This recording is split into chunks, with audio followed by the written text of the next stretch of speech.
unusual and unique solution that Huawei can provide going forward. The company has also invested quite heavily in building up 5G next generation, and it's done quite so well. Analysts are saying that the company investing on this front would actually set industry standards overall. Now, just one last thing here, Huawei, the company has said before that it's looking to reach 150 billion US dollars in global revenue by about 2020, 2021. That's certainly a big up ahead. So we'll keep an eye here on that and how the company fares for the next years. That's all right. Some big plans for the world's third largest smartphone maker. Thanks so much for being down there on live of Huawei in Jen. And that wraps up this edition of Pop Up Connection. Thanks so much for watching. I'm having to Singapore, welcome Europe. Stay with me.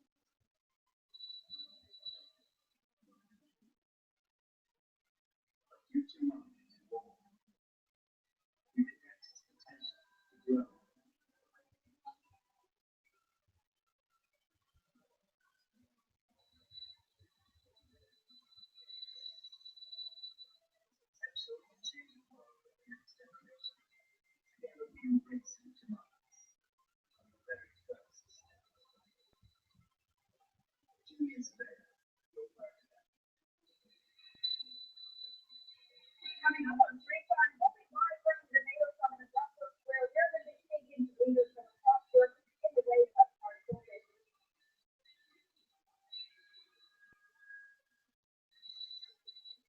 On the fifth, now this is Asia. Most powerful factor of the UK politics sector.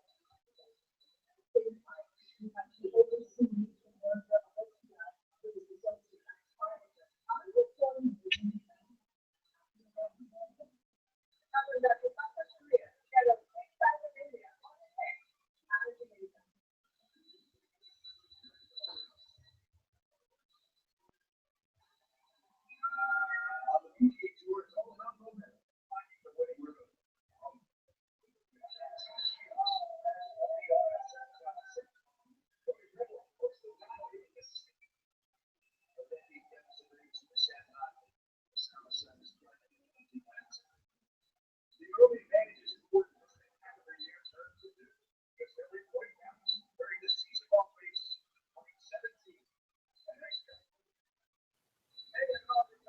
There, Richard, or are you dealing with painters?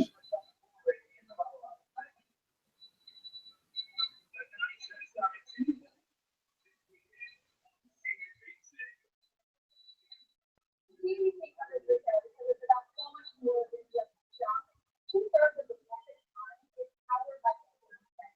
You have to look at running report. You have to talk to analysts. Shopping bags, people walking down the street. Black Friday may be smaller than it once was. Cyber Monday is growing. But they're both very significant. Black Friday online sales, shopping that doesn't need to vary. CDC showcased the financial and real time. Retail savings and margin will convert.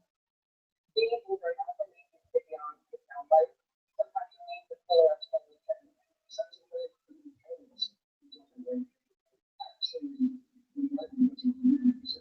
I think that I this year I'm going to talk to public, talk to a lot of policymakers, the very people who design are implementing their adoption and to kind of put them on road. Whoever knows what to do, exclusive. Who else is going to put it together?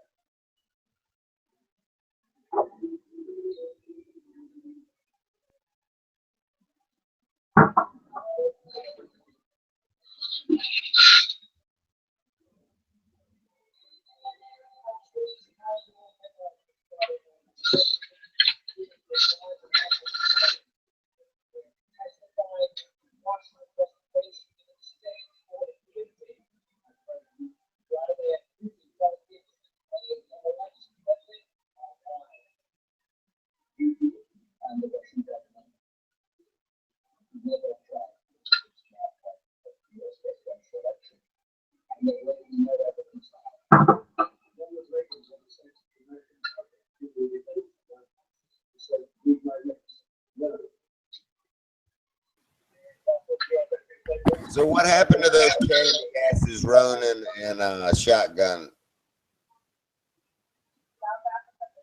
I don't know. They'll be along, I'm guessing, but they might still be Well, the other room got shut. I got kicked out of the other room. So Oh, really? yeah, I don't know what happened. Well, I'm starting to get a red stripe and a blue roof. That's what I'm looking for, and the toilet works. So we're heading in the right direction over here. Give you any, in other words, did you do your own investigative work on what kind of paint to use on that terracotta roof? Not especially. They just they have the Thailand Paint Authority roof paint. That's all. You know, that's pretty much your choice, really. Specifically designed for terracotta? Yeah. Oh yeah. Sure. Okay. All right.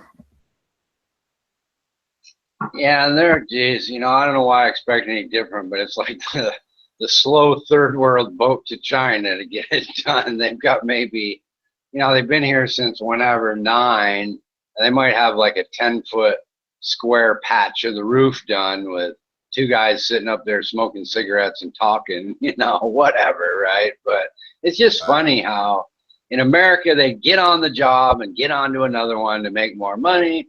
And these guys don't particularly give a fuck, you know? That's right. I know, man. I hired all kinds of electricians and plumbers and all that stuff. You know, when I was there, I did it myself. But well, I did 90% of this shit myself. You know what I did, Richard? I went down to the corner where there was a province. And, I'm sorry.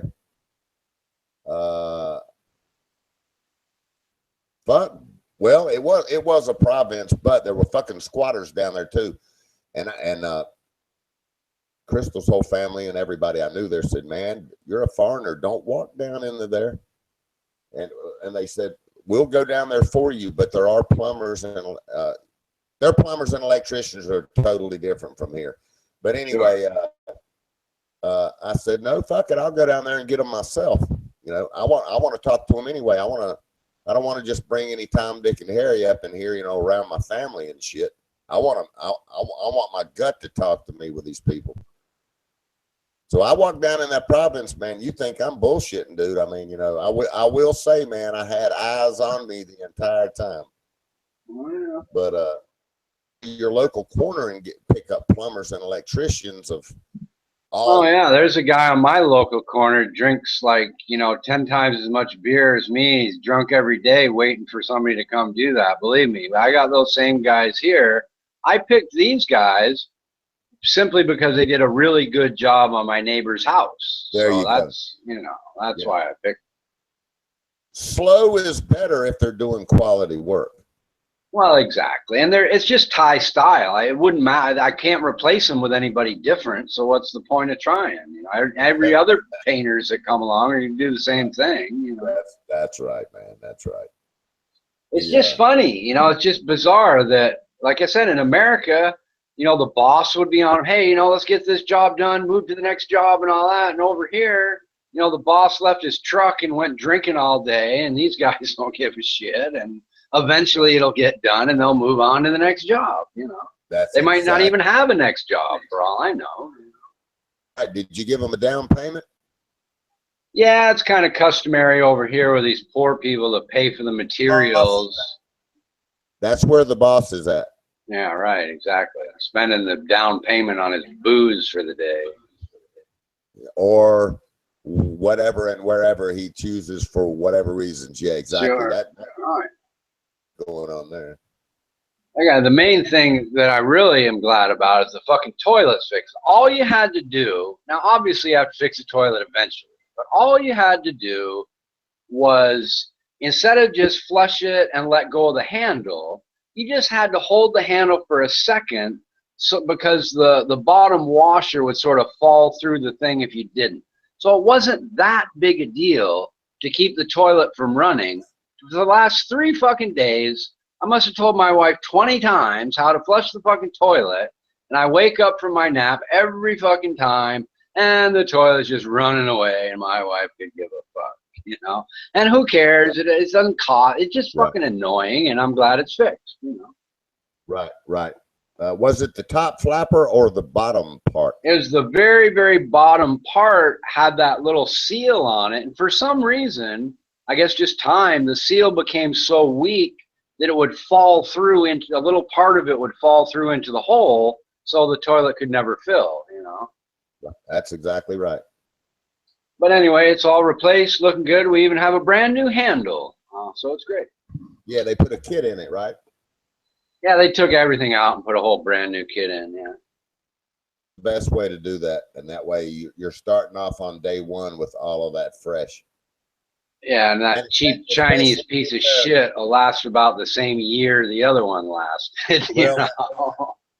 Thailand, but you know the reason I say it's good to go ahead and do the kit thing, especially there, because do they have water problems there like the Philippines? You know, no, not to the same extent, but you know, we have that triple filtration system on the drinking water. But the biggest problem here is on either Saturday or Sunday. I don't know if they do maintenance or it's just that on Saturday and Sunday everybody's taking a shower and washing their clothes. I haven't quite figured that part out. But the water, well, the pressure in the water is enough where if you didn't have a pump, you really kind of don't need it. But to get to the upstairs bathroom that we use, you kind of do. So we have a pump, right? But the water pressure will get so low on Sunday that the pump would just run forever. So you have to kind of shut it off, or and maybe not, but probably three Sundays out of 5, the water pressure will drop to shit or 0. So you have a pump set up for when is it automatic boost? In other words, Right. when the Yeah. Okay. Yeah. It pressurizes the line, and really, you know, if you flush the toilet, it just fills up the toilet faster. It's not really necessary, but to take a good shower, one of the bathrooms needs it. So that's kind of the only reason we have it. Right. Yeah, it's very good to have that for other reasons too. So that's good you did that. Yeah, it's a little, I like it. It's a new one. The other one kind of crapped out, and it's maybe, I don't know in pounds, but I'll just call it 5 pounds more pressure. And the shower is a lot, you know, is, you know, noticeably better than the old pump. So I kind of like it anyway. It's good. Have you noticed how the kilowatts, the way they sell you the electricity, is a fucking rigged is a motherfucker? Well, it's rigged for poor people. If you know, the more you use, the more you pay.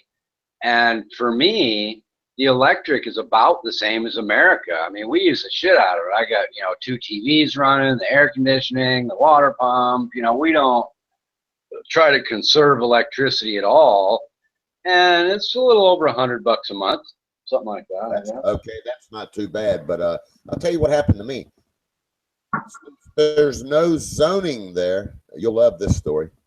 So the apartment complex that I first rented from when I was in over there, since there's no zoning, the people that own these apartments also put little businesses right in front of the apartment complex. Little diners, this, that, and the other, selling meat on a stick, all this fucking shit, right? Right. All right. So, you know, I couldn't figure out how the fuck our electric bill was so high. So I went out there and started studying the power from where the power came in. Man, that motherfucker had that shit wired in to where I was paying for some of the electricity that was going into those fucking commercial buildings, dude. Oh yeah, that's common here. Even in the what you would think are, you know, upscale condominiums, people think they're paying for too much electricity, so they crawl up into the ceiling. And some guys, you know, wired it so he's, you know, running, you know, his kitchen lights off you or some minor thing like that. But that's really common over here. And so the way that the complex was set up, so they had a Filipino person living in this little quarters down in front of the apartment complex and the commercial buildings with a bunk up in there, and it had a steel wrought iron gate. They would lock at night and they would sleep in there. And Right. Once, like every other day, I can't remember exactly, the owners of the complex would come and, of course, collect. Maybe I'm going to say once a week. They would come there on a certain day, and you could go down and ask, when are the owners going to be here? And I went down there. I waited till the owners come there. It was an old Filipino man, and actually, I'm sorry, it wasn't. It was an old China man and China woman that bought that place right there. And I tried to explain to them. I said, hey, you know, they tried to play their game of not understanding the American man. Oh yeah, I know that game well. Man, I was sitting there saying, hey, you know, you have my apartment wired into your commercial buildings. You think that's fair for me to pay for that electricity I'm not using? But I do not understand. Understand when I take my bolt cutters and cut your goddamn wire going to your fucking building off my fucking wire. You'll fucking understand then. Anyway, you know, so you got con jobs like that going on over there. And so what I did, I just, you know, I said, okay. And after that conversation with him, I said, okay, I see exactly what's going on here. I'm done here. I told Crystal, I said, so let's start looking for a house. I got what, on this trip here, 15 more days. We're going to find a house. Fuck this fucking con job, you know. And so I ended up going to a real nice area and getting a real nice house with marble floors, huge bathrooms, big wash pit area in the back, and all of that stuff. So I just got away from it, man. And then are they anti-bathtub in the Philippines? Over here, they don't even design bathrooms large enough, you know, for a bathtub. It's all a shower that goes directly onto the floor, and they don't have the concept of shower bathtub things over here. So much. Well, that's not a clear-cut answer. I will say this. For the residential homes, the general feel, and I could not answer for every section or any, you know, or any of those things, because I went looking at some houses in some gated communities that had all American hardware. But without getting too stupid about that, our particular bathroom in the house that I had over there had a huge marble bathroom with a big handmade marble, you know, in other words, not a clawfoot tub. It was actually formed from the ground up with marble stone, and it was a big, so it was a combination, huge bathtub with a shower. I think now that I think of it, I think the problem over here is the lack of water. I think they don't want people to have bathtubs because they're trying to conserve the water is probably why. It could be. You'll see signs in hotels, you know, and there's more people than water around here, even though it fucking, you know, that's another thing I fail to figure out. If fucking the whole country floods every year, but somehow there's not enough fucking water, go figure. Right. It could very well be that. But nah, when I got that house over there, man, it had a real big marble, you know, all hand laid stuff. You know, over here would be considered custom work.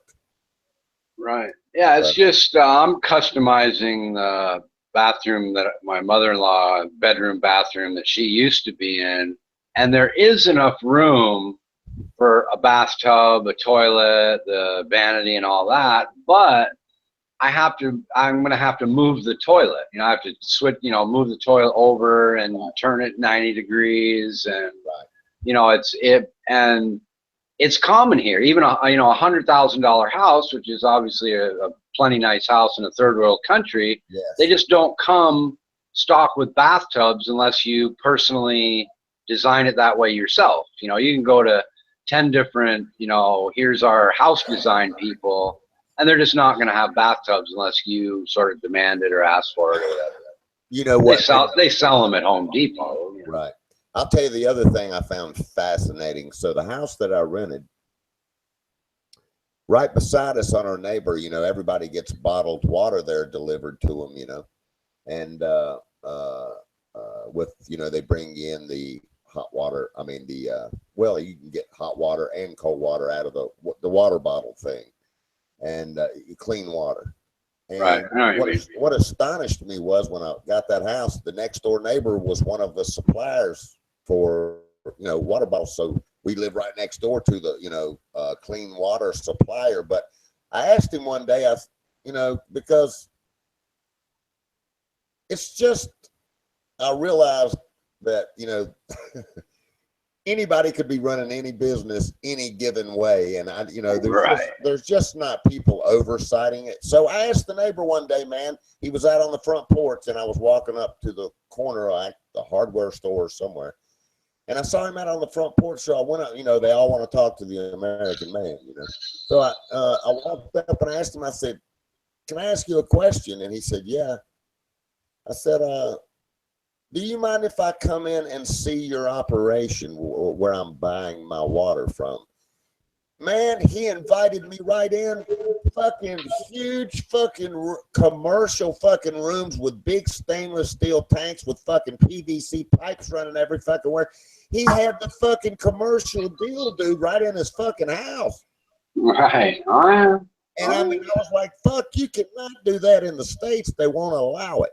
That's right. One of the dangers over here is for that same zoning rule, you might buy a property or a house or something, and the next thing you know, some guy's building a bar, an open air bar, blasting music out till 2 a.m, and there's nothing you can do except move, Yeah.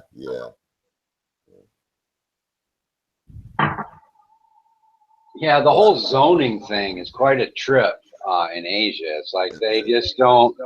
The thing that gets me the most is watching the squatters living right next to the mansions. In America, they call the police, and then people will be at the homeless shelter in 10 minutes. Right. That's right. That's been my classic statement. You can have a $10 million home and a fucking squatter sticking sticks in the fucking yard beside you. I know, it's just bizarre, man. Yeah, that never ceased to amaze me. And just so you know, a lot of Crystal's grandfather's land, those things have happened to extensively. Yeah. And but they're with the new Filipino president over there, he's also addressing that. So that's been working in their favor. Yeah, that's been working. The concrete fences, just not for you so much, but people in text or listening, the concrete fences you see in the movie with the crushed glass on top to cut your hands all up if you crawl over are very common here. I mean, they don't just build a fence, they put the shards of glass on top to keep people from crawling over. I could make, kind of like ridiculous statements, man, and, in simple ways. In other words, never mind, man. It's all about the border and shit. It's just spin jobs here, Richard, because they want to keep continuing to get away with what they've been getting away with for years and years. That's all it is. Yes, they have. Are you seeing this little rift developing between the Freedom Caucus, the president, and Paul Ryan Paul Ryan's really trying to bring him on board. He doesn't like the idea of fuck these people. And Donald Trump, he's like, look, you don't want to play fucking ball, fuck you, we'll get you out of office, and in the meantime, I'll just find some fucking Democrats to do it. Fuck you, Yeah, there's a little bit more going on than you'll hear about in the media. I'll leave it like this for now.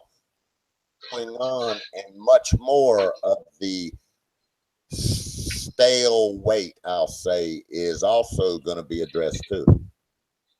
Yeah, and I believe when Paul Ryan says that the problem is every time they get what they want, they move the goalpost and want something else, I believe he's telling the truth when he says that. Right, man. It's corruption to the nth degree. They're not working for the what's best for the country or the people, Richard. This is all about animosity, opposing parties, and bullshit. Absolutely. They're just they ought to rename themselves the Fanatic Caucus, Hence the term gridlock in DC. Amen. You know. Yep. What's up, Shotgun? I know this is TMI, meaning too much information, but I gotta go take a shit. I'll be right All back. right.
Digging deeper now, but maybe to be honest with them, like sometimes we need the fuller explanation.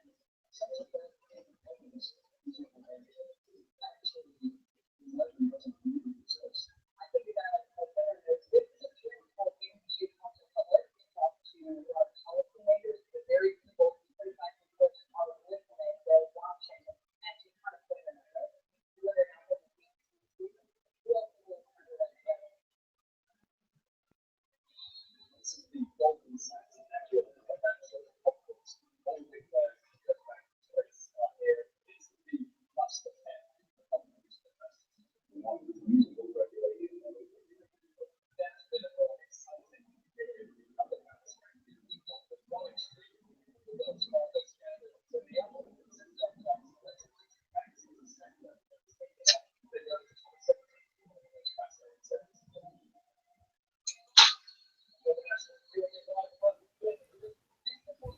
Shotgun fell asleep. I don't know. Hey, buddy, is 50 pesos to the dollar more or less or about the same as when you were there? I can't think in terms like that. I have to do it like this. If the exchange rate is 4.2, 1,200 pesos for every 100 US dollars. All right. Well, is that good? Is that what you were paying basically? As a matter of fact, no, the exchange rate was a lot better when I was there. It was like up around 5.5. Okay. Yeah, it'd be 5,000 now, or 5 or whatever, however you want to do it. Yeah. Down real good, down to the fucking everything. But you know, the other thing I found astonishing, being as I'm from America, that you could go down to your exchange place and they accept every currency from the planet there. Right. Yeah. You know, I was just amazed at that. You know, they actually shut down even at the major banks, you know, not at the head office, but at the major bank branches during the Russian sanctions. They refused to exchange Russian rubles because it was dropping so fast that by the time the transaction was completed, they would have lost money, you know. I found that astonishing. You know, I never had time to really study the things. You know, I was off into all the things I had to do, so I didn't have time to study all the things I really wanted to study. You know, the fluctuating exchange rate every day and all of that stuff, you know. Right. Well, if you did it just right, sometimes, like just as an example, if the exchange rate is just right and you fly from America to Japan, maybe dollars versus Japanese yen is a really good deal. And then you go to the next country and maybe Japanese yen versus the Thai baht is a really good deal. and you started off with dollars, and now you got more dollars for your dollar by buying the yen, and even more dollars for Thai baht by exchanging yen instead of dollars. You know what I mean? You can, if you get lucky and you're going to the right places, that can happen too. Or it could be the other way around and you get fucked. That is correct. That is correct. Yeah. Yeah, it is an interesting thing. There was a time where I thought about, could I make a plan to just fly around the world exchanging money as a profitable business to pay for my vacations? And I never really looked into it that much. That's an idea that popped into my head. If I, just go around the world with $100,000 and exchange it where the exchange rate is in my favor, then fly to the next place and exchange it and that kind of thing. And I guess you don't really need to go anywhere in today's world. You can do all that through your broker on the internet. But it's a business that some people take on. That's their currency trading is a big thing. Yeah, I had contemplated actually doing that and taking different plane flights. Actually, going to different places just for that one reason. But man, the way it worked out for me was because of my just everything. I always had to I had to stay focused on what I had to do instead of more so those things. In other words, that's kind of it's like when I had to go, what's the ticket price? Oh shit. I always had to pay like $1,800 for my plane flight because I wanted it the next fucking day or the next 3 days. You know what I mean? Right. Yeah, you definitely pay more doing that. Yeah. So I always needed the quick flights, and I wanted the most direct path. So that was not the California layover or any of that shit.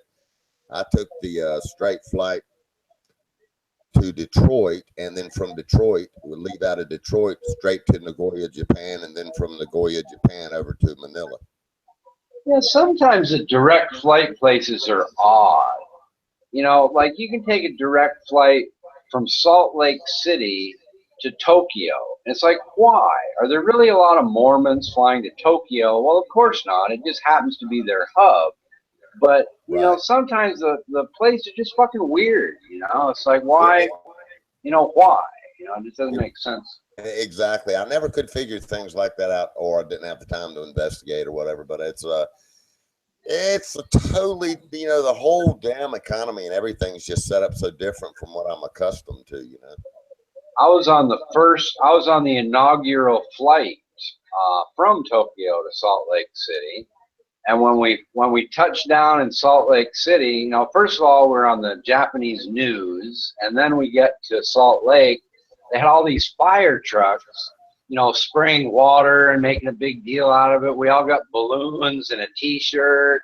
They had champagne when we got off the plane. It was a big deal. And all of us on the plane, we've been on the plane for like 12 hours. We didn't give two fucks about any of that.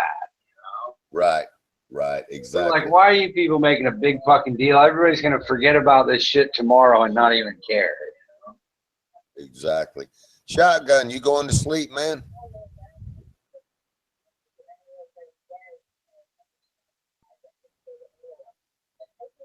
I think he's repenting to God for being part of the problem with America by selling those cheap Chinese fishing rods. I think he's actually. I think he sleep a lot of times if he gets on it. I know he will. Fell asleep. He's a pretty good snorer. You can tell when he's got his mic on. Exactly.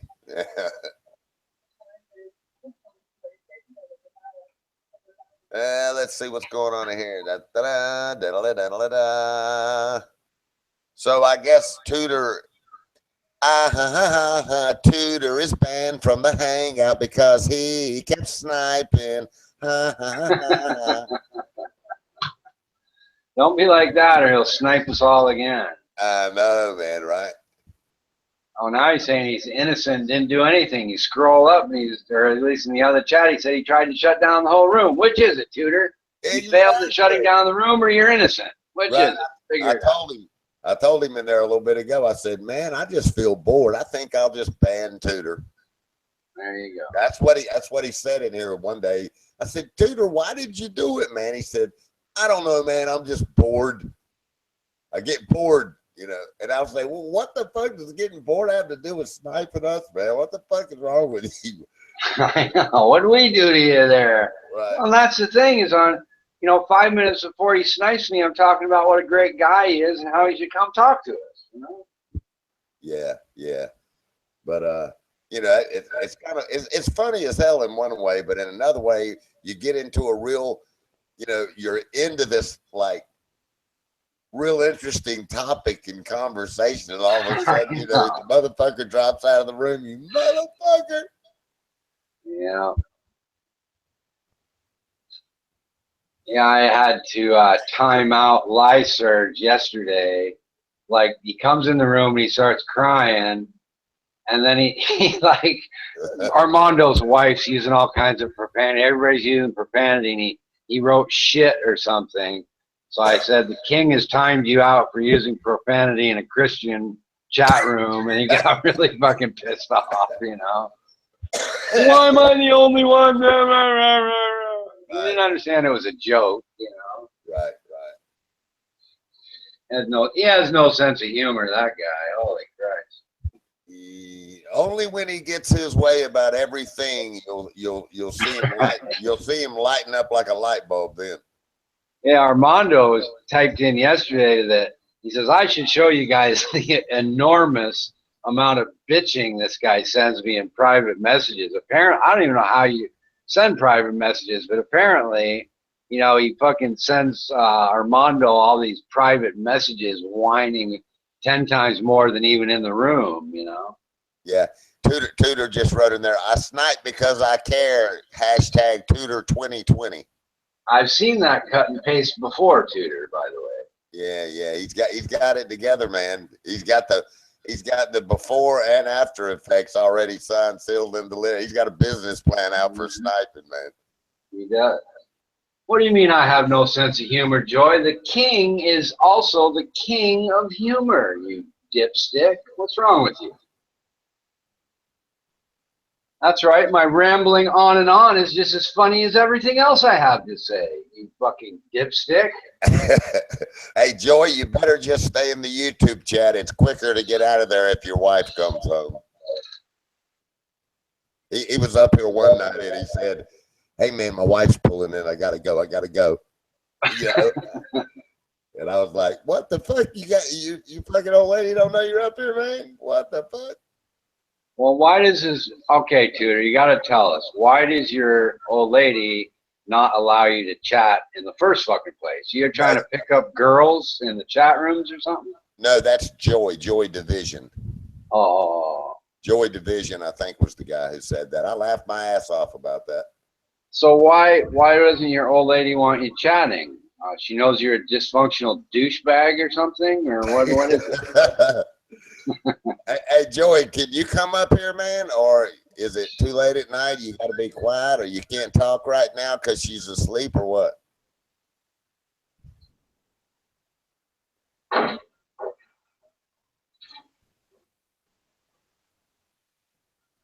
me see what he says.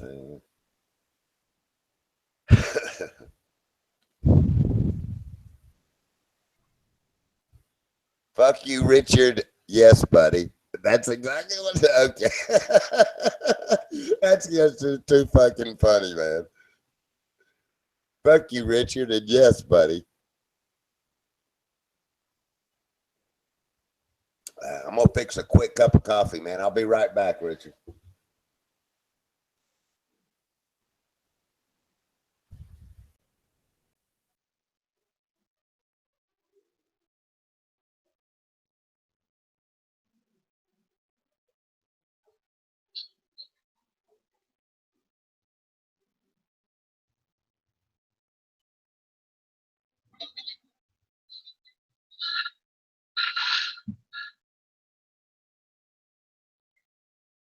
That's the king to you, Joy Division. It's not just Richard to you. It's King Richard. Keep that in mind. Thank you. That will be all.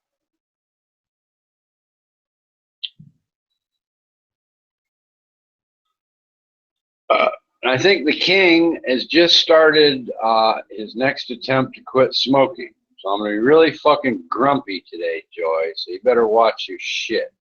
The king's going to pounce on you like a tiger on an African Negro. Not to be racist or anything.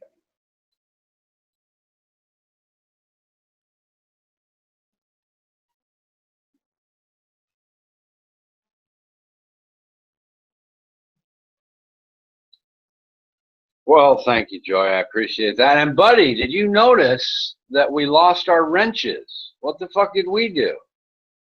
How's all that? We need to find Armando and find out where the wrenches went. Because I know yours disappeared. So did mine. Yeah, no, that's things are back to normal now. When things get so, a lot of times he'll do that, like when things get so freaking whacked from all the like trolls and this and that and a bunch of bullshit, LaSurge and and the sniping.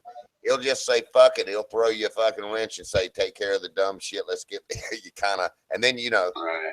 I don't really want a wrench anyway. I don't know. On a bad day, I'm too irresponsible for a wrench. I will time out LaSurge for just talking. Well, if I see somebody attacking a personal family member of somebody on the chat, I will time them out and stuff like that. So yeah, for my personality on a bad day or it's hot outside, and I come in sweating and I see something, my finger starts twitching. Yeah, my wrench causes more problems than the guy with the problems, Exactly. I'll be right back, man. I'm going to fix a coffee. I'm going to at least stay up another 30 minutes to an hour anyway. Sounds good. Maybe Shotgun will wake up by then.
You know what I was thinking too, man? Why can't everybody come over here and assimilate just like honest Pakistani? It's a good question. If you call that assimilation, okay, but yeah, I don't know why. You know what I'm saying, man? I do. You got all these guys trying to. Hell, I thought it was actually one of the prerequisites of the oath that they take when they come into the country in a legal fashion. Well, it should be. I think it is.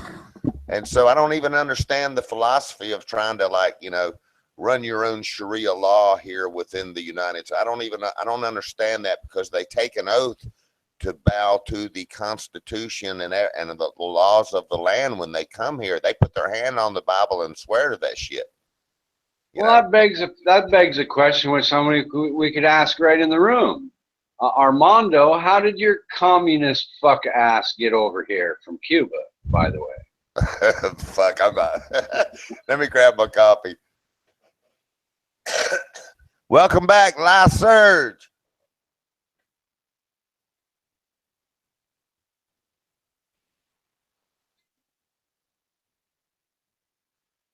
I can understand why they kicked you out of Cuba. I don't understand how you made it to America. Why didn't you end up in Russia or Venezuela?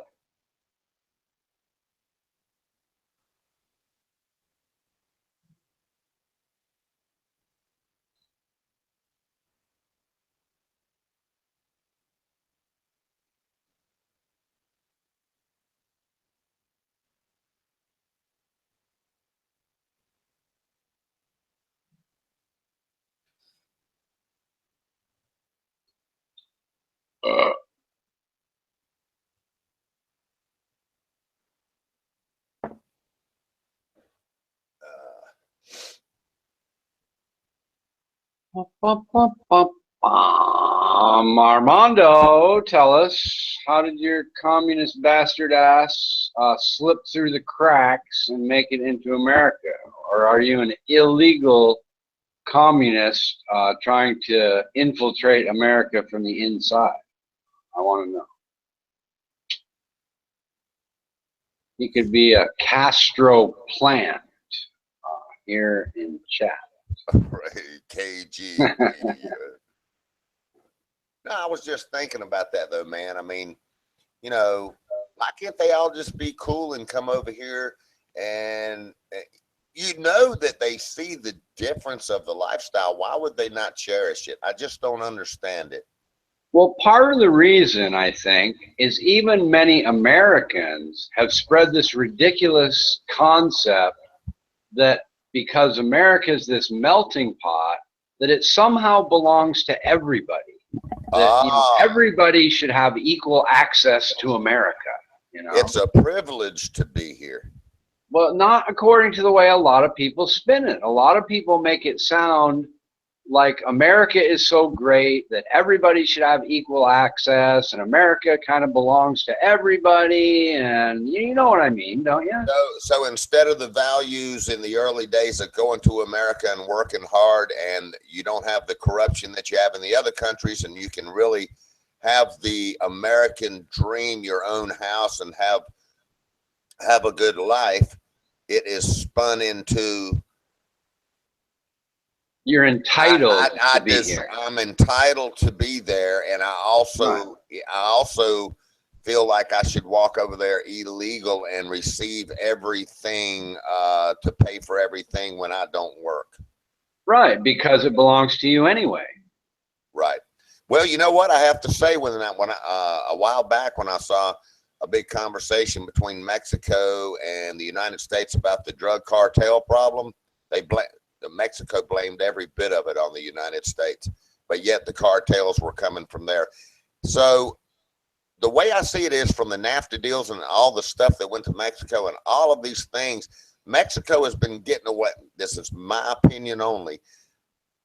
The arrogance of those motherfuckers, the arrogance of them getting away with all the stuff that they have for so long, not securing their own border, people fleeing from their country. How dare them say that the cartels coming from their country is our fault because they're bringing them to our hub cities and selling it here? What the fuck is in their fucking head, man?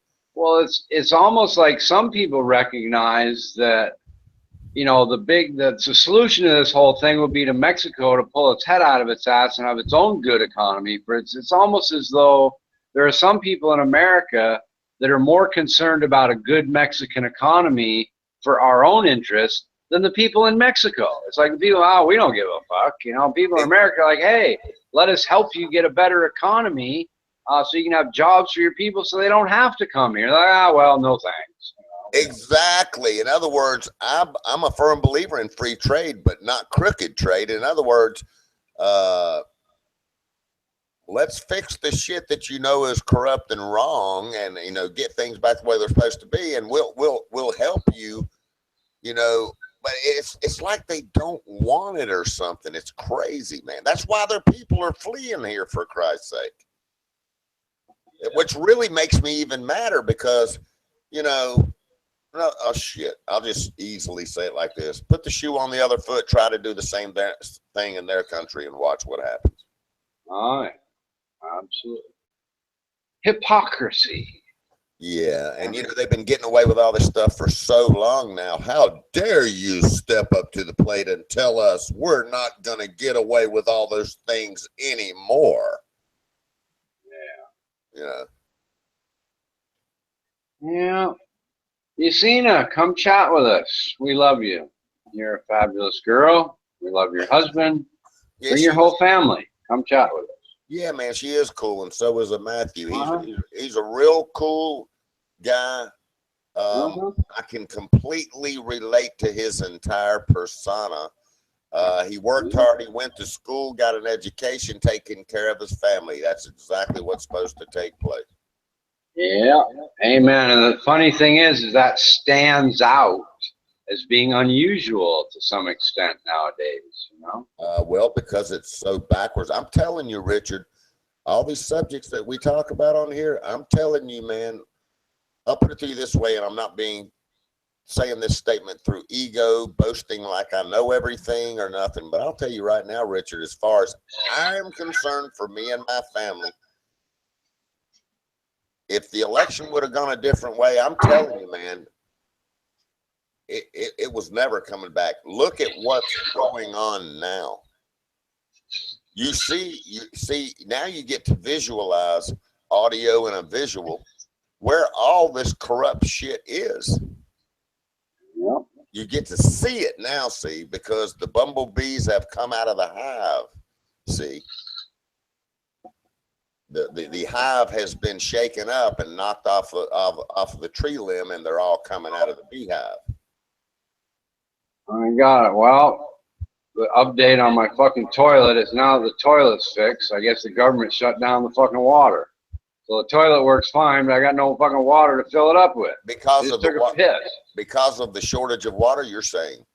Who knows? Broken pipe, something. I don't fucking know. My wife, she'll get on the phone and call them. I'm like, honey, you really think the fucking 10 million people in the city and they need you to tell them the water doesn't work? Why waste your time? I won't get off into all the things, but I know exactly where you're coming from, Richard. I'm accustomed to, you know, hey, you know, in other words, kind of the persona of just the utility companies is, number one, they don't want it to go down because, you know, they don't want to lose money. And when you make a phone call and you tell them, hey, man, I ain't got no fucking water, you know, they're on it.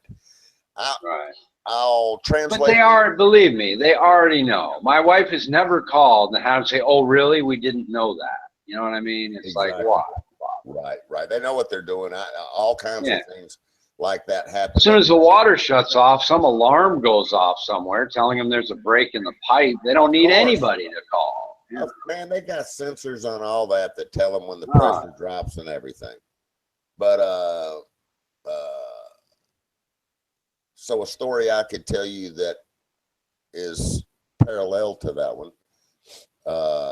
I used to get really upset because so I told you I had 2 computers set up over there, right? You know, where I could, you know, get off of work here in the States and still talk to Crystal over there, right? And man, when that fucking her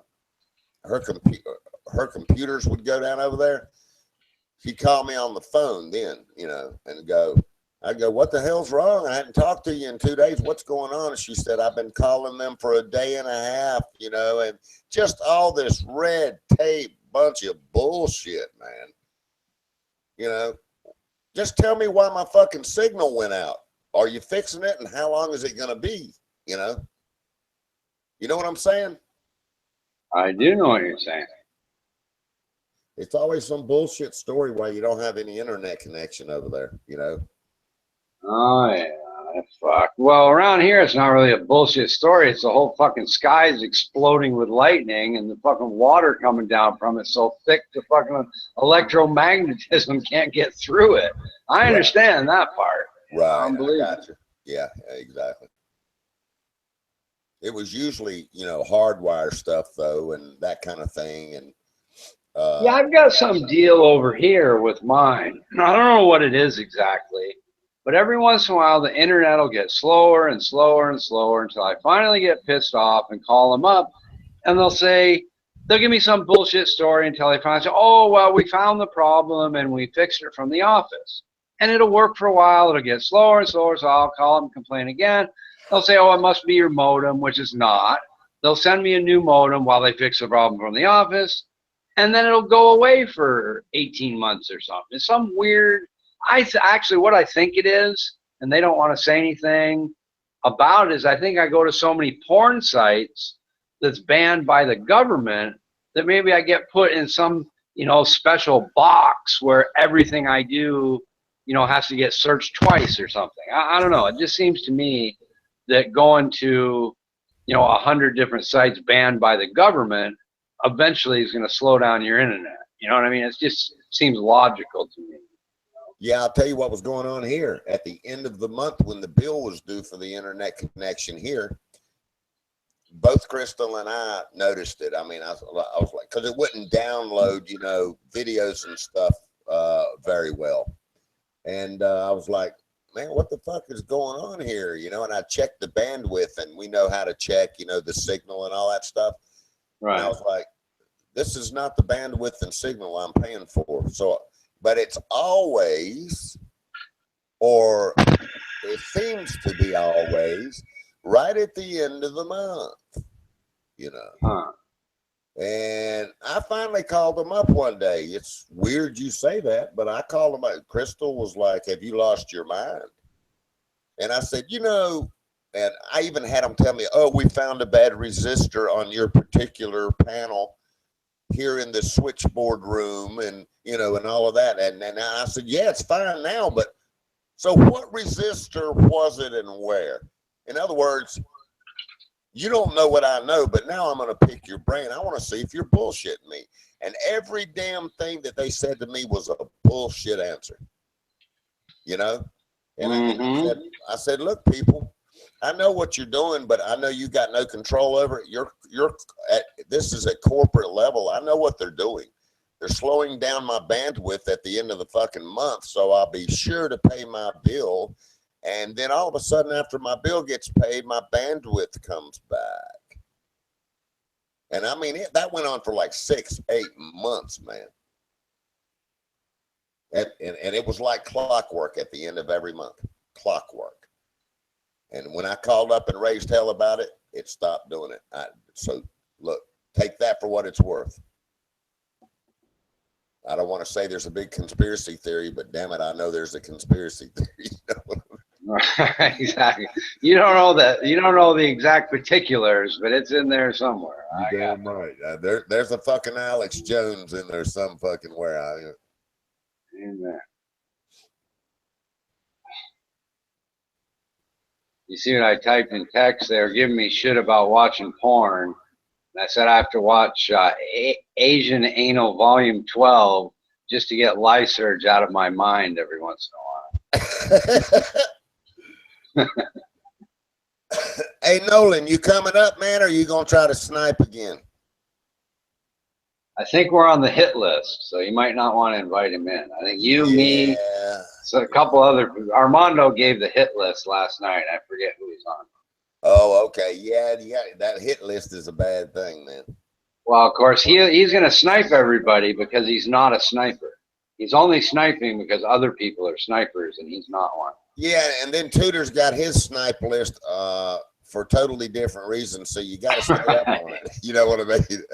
Well, you got to keep Tudor entertained, and he won't snipe you. As long as you're entertaining Tudor and keep his mind occupied, he won't get bored and snipe. Right. So you got to, yeah, right. He seemed to be entertained talking to old Lysurge, man. Yeah, him and Lysurge is on a high intellectual level there, which was, I found actually quite interesting until it got into, you know, I'll rape your wife and shit and all that bullshit. Who's raping whose wife? Lysurge's doing the raping or Tudor? He didn't say that exactly. I mean, you know, the personal attacks and the arguments, but actually, they actually, whether he had any facts behind it or not. It was just interesting to hear their intellect on that level, talking about their subject matter that they were discussing. I find Tudor to be an interesting character. That's funny as shit. I think Tudor will let LaSurge grab his ears. Yeah, I didn't want to go near that one. I'm thinking I know what that means, but I don't want to know.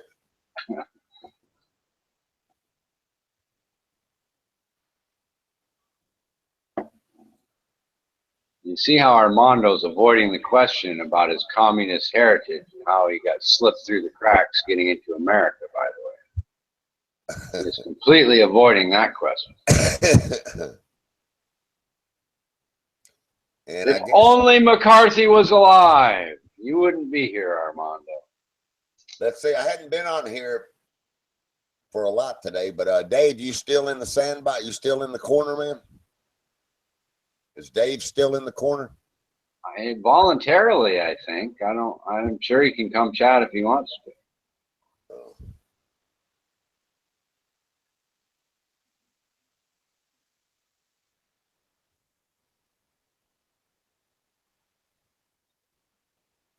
$1,200 for a laptop. That's a reasonable price, isn't it?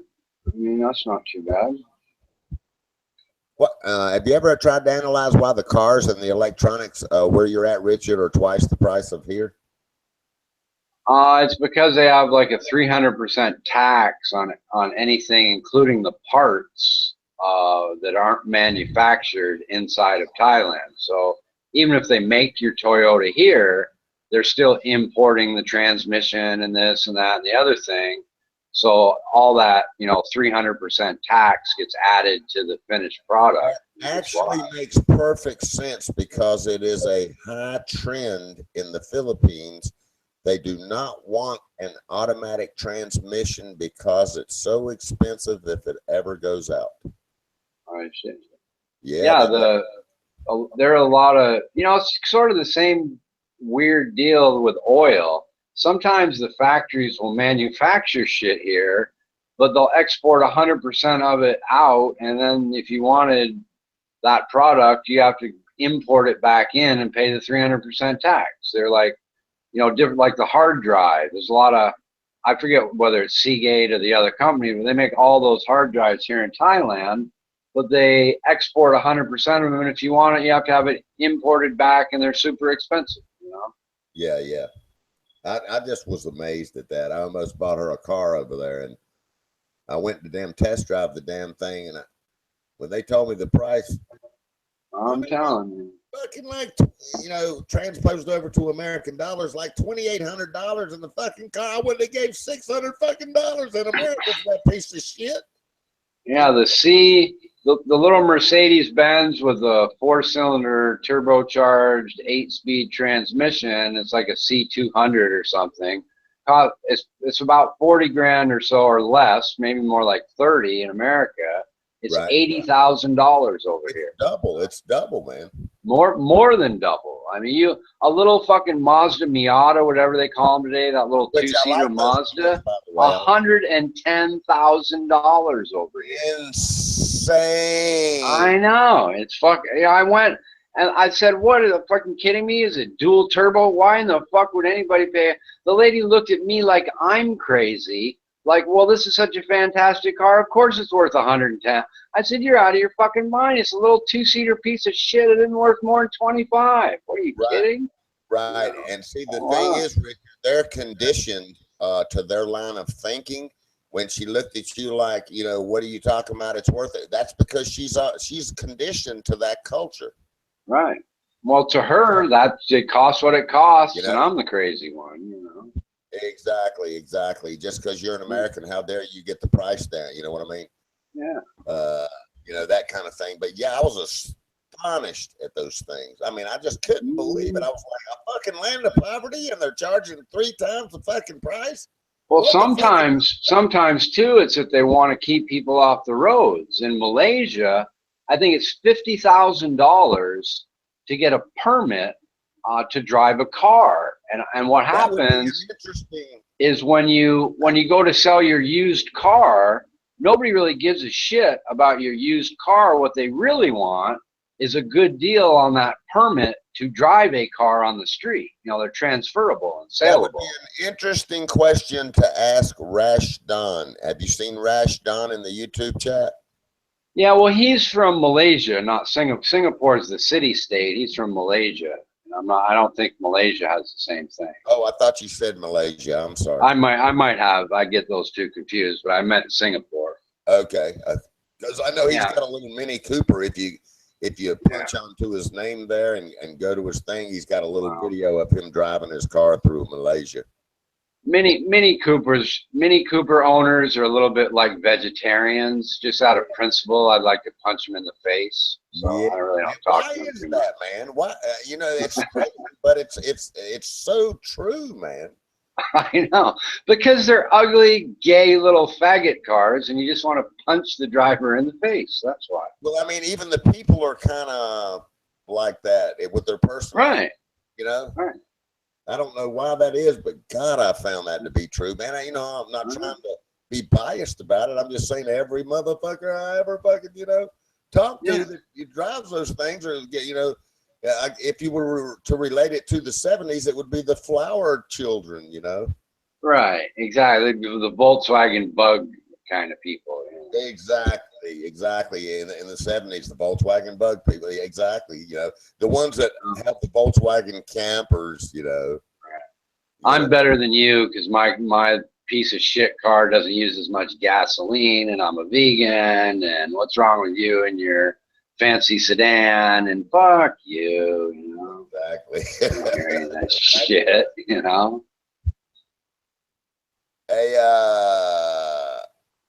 so you don't know if so Sergi Wergy, have you gotten a free pass to come back up on the panel yet, or are you still in are you still in jail? And I never said raising the debt is a good idea, you lying scumbag. What I said was raising the debt for projects that pay for themselves, like a Hoover Dam, makes sense. That's what I said. I didn't give some blanket statement that raising the debt is a good idea. It depends on what you're doing with the money that you raise the debt for. If you're using the money for a project that pays for itself over time, like a Hoover Dam, then it is a perfectly good idea. You are being the lying troll, suggesting that Richard just made a blanket statement that raising the debt is a good idea, which is once again why people don't like you, because you're a lying scumbag. I don't know why they do that. I don't know why they do them spin jobs. I don't know why they can't just have an honest debate off, their viewpoints and listen and learn and all that good stuff. Because they have personality disorders and they're not capable of it. What's up, Mackie? Ladies and gentlemen, we have a situation over here. Lyserge is back. Lyserge is back with his personality disorder. Yes, he is. Happy, joy. That's okay. It's already been addressed, Packy, and things are in place to help him. So he's in good hands now. Now let's go back to your tiny penis and leave Lyserge alone. What? I missed the small penis stuff. What's going on there? Well, I called his bluff. He had a friend in here. It turned out his friend actually was in the same area. And I said I wanted him to show his tiny penis to his friend just so his friend could judge, because maybe, like an anorexic person, he looks in the mirror and sees a small penis, but it could be really big. You need a third opinion on that penis there, Pac. I'm not comfortable showing my private parts to other people. Okay.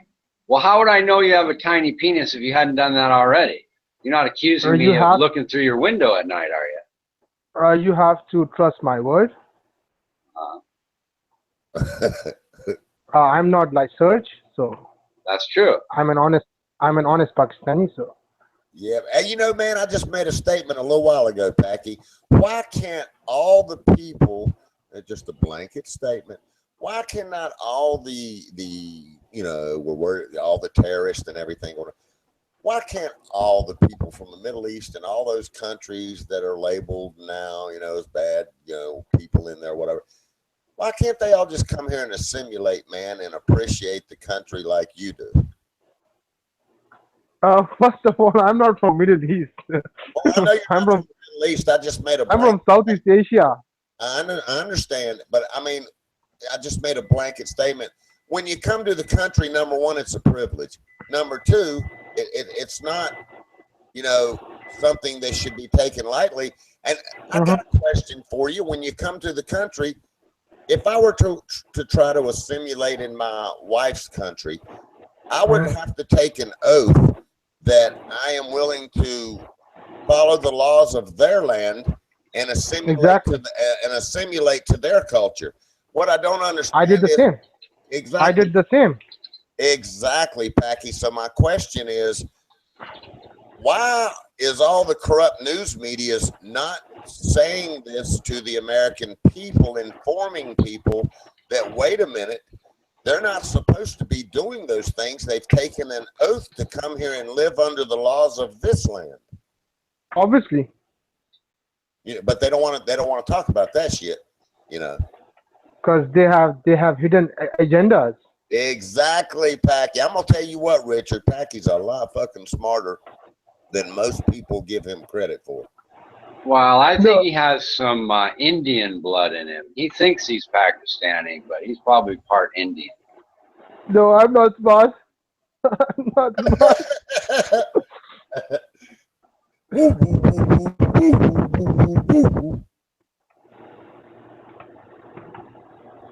Well, Richard. Ronan, Now, Richard, that could be a good thing. That means that if he's got Indian blood, he can come over and do a rain dance at drought time and help you out.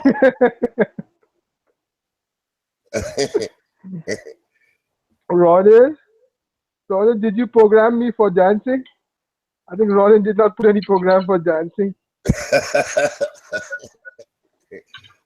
That's funny as shit, man. How is the treadmill thing going? Is it helping? Dude, I am feeling very good, light, and I just burned like 1200 calories. Wow, good, man. Now, how long did you have to? So you're walking on the treadmill at 2 miles an hour for how long? Uh, I I did a run for like 5 minutes and then took rest for 10 minutes Oh, okay. and then did Yeah, a you have to did a get your run. heart rate up. Yeah. Yes, then did a run for 5 minutes, like at a speed of 4 miles an hour, because I'm gonna gradually go up, Yes. and I walk for almost like 40 minutes in two sets, 20 and 20. I walk for 2 miles an hour with an incline of 15, like full incline, because Wow. that's how you burn your fat. So, Okay. Now that incline, boy, I bet the upper part of your legs were burning. uh-huh. I bet the upper part of your legs, all up and around your hamstrings and in the front and everything, I bet they were really starting to burn when you get on that incline. Buddy, when I came back from Dubai, I was really fat. Uh-huh. So my first job was at Santa Ana, and I had like this 5 floors. So I used to climb those stairs like back and forth all night, and I Uh-huh. burned like really. I'm gonna show you a picture. Okay, wait a second, buddy. So, Check your. so you took advantage of the stairways to exercise with. Obviously, yes. See, buddy, Hangouts. uh, check your Hangouts private message. So Uh, when I came from Dubai, I was this fat. okay, hold on just a second. I'm Wait a pulling it up. second, Hangouts. And I will go down to the one. Okay, let me find it. Green light. Okay. Wait a second. I just sent And you. I am awaiting the private message. Okay. When I came from Dubai, I was this fat. See, I was this fat, That's not really fat, Packy. and in like in 3 months. Wait a It's second. not fat, man. In like 3 months. In like three I've months, I seen came. fatter bastards than you. You're not that fat, like you said. You know. But in 3 months, I was in shape. Let me show you. Well, all right. When you just stand normally and look down, can you see your dick? Yes. Well, then you're not fat. So that's the only guide you need. If you can see your dick by looking down, you're probably okay. Because fat bastards, they haven't seen their dick in 20 years. You know. Right. That's So, fat. buddy, when I started climbing these stairs, and in like 3 months, I was I was like this. Yeah, man, you're Can you see? buff there, dude. You're buff. You know No, what buff? no. You know what buff means, Yes, right? yes. I know what buff is. Check the second picture. Yeah, that's what I'm looking at now. The second one. Yeah, that's what I'm looking at. Oh, Yeah, don't man, fap. you're in good shape there, aren't you? Don't fap. Yeah, man. So what happened, Packy? Did you get caught up in the potato chip eating, sit on the couch American culture? No, our own food is kind of like really fatty, like meat oriented, Yeah, beef, and it's like fried and grilled. So, yeah. but I can understand that. I have a problem for sweets. Let me tell When you I was something. in when I was in prison, I Yeah. used to I used to Quit saying that on here, eat Packy. I Don't say used to that. I used to eat a lot of chocolates. So, Oh yeah. Well, you know and what, still I man? do. The truth is, I have never had a belly my entire life, and just recently, Crystal's been able to put some. In other words, I'm just so active all the time, doing so much, man. I never got a belly. I always had a flat stomach. Blah blah. I got a little bit of a, I guess you'd call it a rice belly, or whatever, But I did find that a lot of rice help my metabolism. In other words, it Couldn't helped me. possibly couldn't possibly come from 12 hours a day in chat. No, it started right before I started coming here. Actually, Uh-huh. and when I was in the Philippines, man, not only was I kind of like gaining the good weight, Right. I felt 20, being as I'm only 29, I felt 20 years younger, man, because I was eating fish and all the seafood stuff. Man, I'm telling you, getting away from the stomach bomb McDonald's, and their chickens over there don't have any, steroids in them.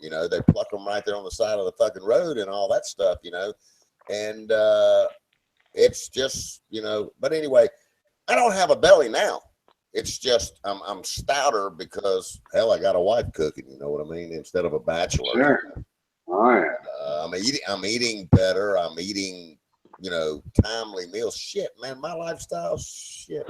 Yeah, I'll get a little too skinny over here after a while and have to load up on some, remind myself you can't, if I keep getting that skinny in the same proportion, I'll blow away with the wind and have to start eating some fatty foods and fatten up a little bit. Well, just the heat and tropical environment there can make you, if you don't keep nourishing yourself back, it'll knock the weight off automatically.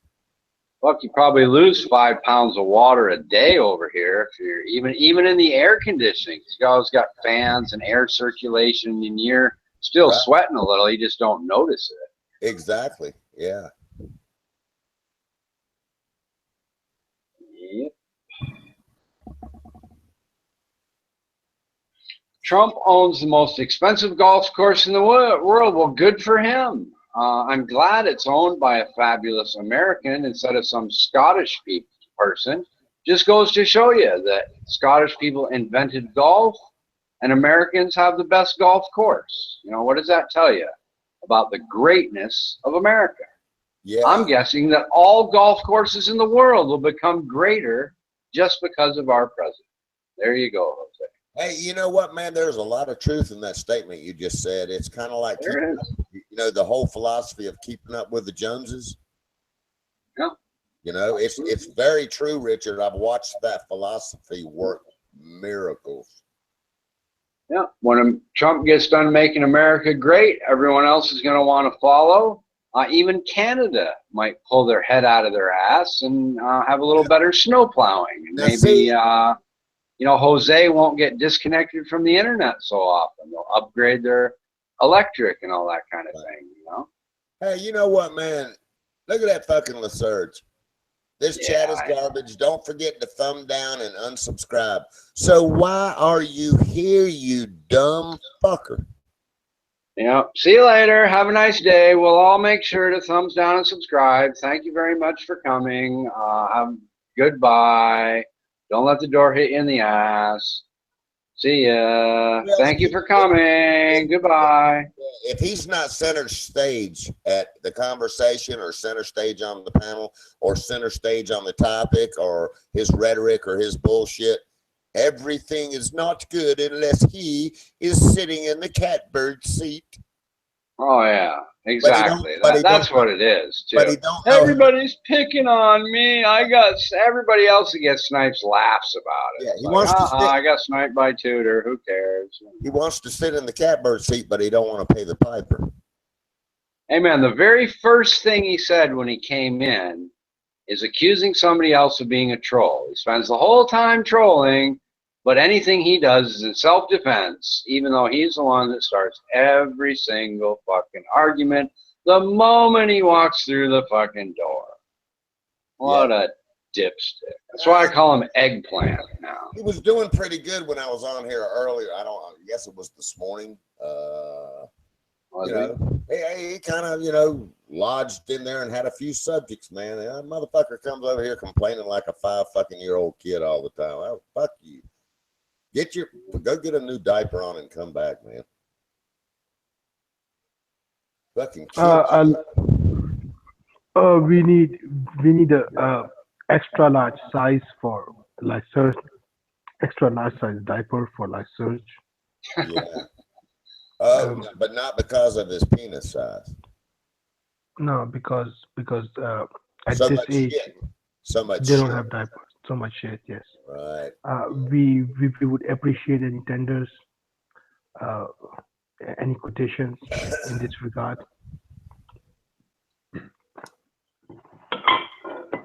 You know, it's kind of fun sometimes to look at what they're typing in here and elaborate on it, isn't it? It is, absolutely. It's fun to talk to the texters in voice. Yeah, I like that too. Yeah.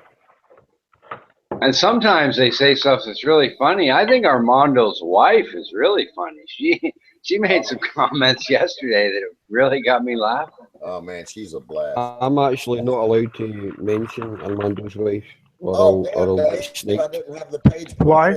I didn't even see you up Why there. Go is ahead, that? Dave. Go ahead. Mic out, Dave. Mic out. Yeah. Because me and Armando's wife kind of get on. So if I speak about her too much, I'll get snaked. So I'm not going to mention Armando's wife. I can't do it. Dave, yeah, you sound pretty good right now, man. Yeah, I'm okay, man. It's been. I know I've been an asshole the last couple of days. There is a reason for it, and I won't get into it. Dave, no okay. problem. I'm okay, man. I'm okay myself. It's other shit that's going on, and I'm not dealing with it well. And I've sent a little message to Shan, you know, apologising for the stuff I've been saying. Hey man, that's fine. But hell, it's I do shit all the time. I have to apologize for it. Ain't no big deal. No, I know that I don't. I'm not good at that. You know, when I start, I don't fucking stop. You know, it's like when I used to be drinking. I mean, if I start something, I don't fucking stop it. Just continue. I get like that when I drink too much coffee. according to Ronnie. Well, with me, it's with me right now. It's bloody cocodamals, and I need to fucking ditch them because they're making me mad. Yeah. I'm taking painkillers right now, man, and it's not helping me at all. What? No, I'm admitting it to you guys. You know, you all think I'm a drunk. No, man. Stop it. Stop It's it. that. I don't think that. I don't think that, man.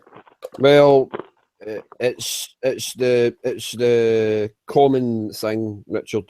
Well, You so know, when people everyone thinks I'm troll drunk. you, they say that. You're assuming they're even saying something they believe. I think they just try to No, I'm troll talking you. about people that I respect. I'm talking about people that I've known I know here that for a long girl. time. That girl that was here No, last I'm not just night. on I about know her. what you mean. I'm not just on about her. I'm on about everyone.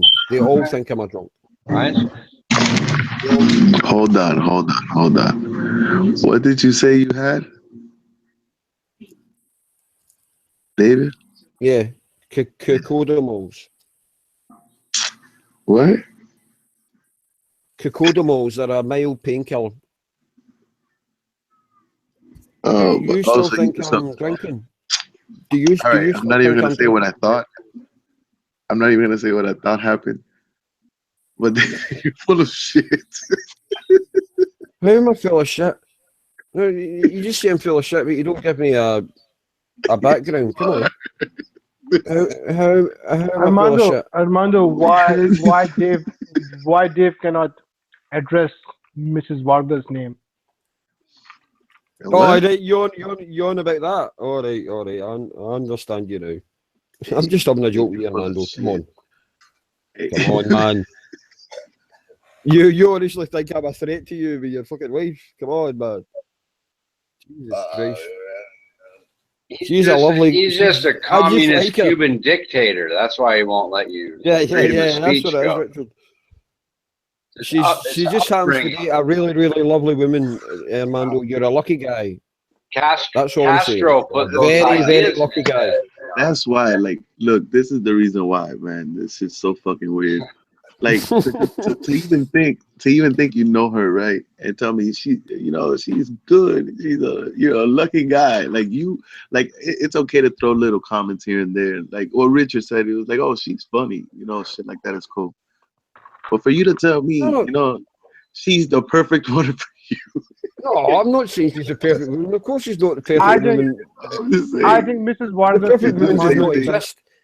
But what No, I've he does the heard same thing with everything, man. Like, from her, like, no. What I'm saying is, what I've heard from her and what I've he was saying things like, read "Fuck, you from don't her, pass by here no more," but me and her still really, keep really nice person. communicating. That's all. I'm fucking hell. I'm giving your wife a compliment. I thought you would enjoy it. I Hey, know Athena doesn't Dave, talk can to I me no give you a more. constructive piece of advice from something I noticed? And if you Right, want it. okay. All right, and you Yeah, should man. talk to your alcohol counselor about this, because oftentimes when people become sober, they sort of jump in with the like picking up girls thing. And I've noticed that from you, because I had a friend that was like big in Alcoholics Anonymous. He said that was a really common thing, that once Yes. people think their own problems are solved, all of a sudden they're jumping in like, okay, now I'm all this and I can pick up these girls. And I just see that thing from you. And you might want to discuss that with your alcohol counselor, or maybe I'm off base. I don't know. But I just noticed that the other day. Okay, Richard, I'll take advice from you. You're a wise man. I'll say it I'll like take this, advice from Dave. you. And I could be wrong or anything, but I just thought I'd tell you that because I noticed it and it might help you. And discuss it with your alcohol counselor. Don't discuss it with me or anybody else, because we don't know. Yeah, No, it's okay, Richard. let me say it like man, this, Dave. It's a common trend at Alcoholics Anonymous classes here in America that all the alcoholics that go there, they start sleeping around with everybody's wife and all that shit. But what I'm more concerned about, or what I would say to you, is this: when you come off of any addiction, I don't care what it is. I don't care if I stop smoking these cigarettes and I don't smoke any more cigarettes, I will have nervous energy that I have to channel. I have to go get busy. I can't sit around with an idle mind with the devil tramping ground thing. I have to get busy and do things with that nervous energy. So I'll start writing more music. I'll play guitar longer. I will work longer hours, productive things to counteract my extra energy that I now have because I'm not sitting around, smoking all my pot.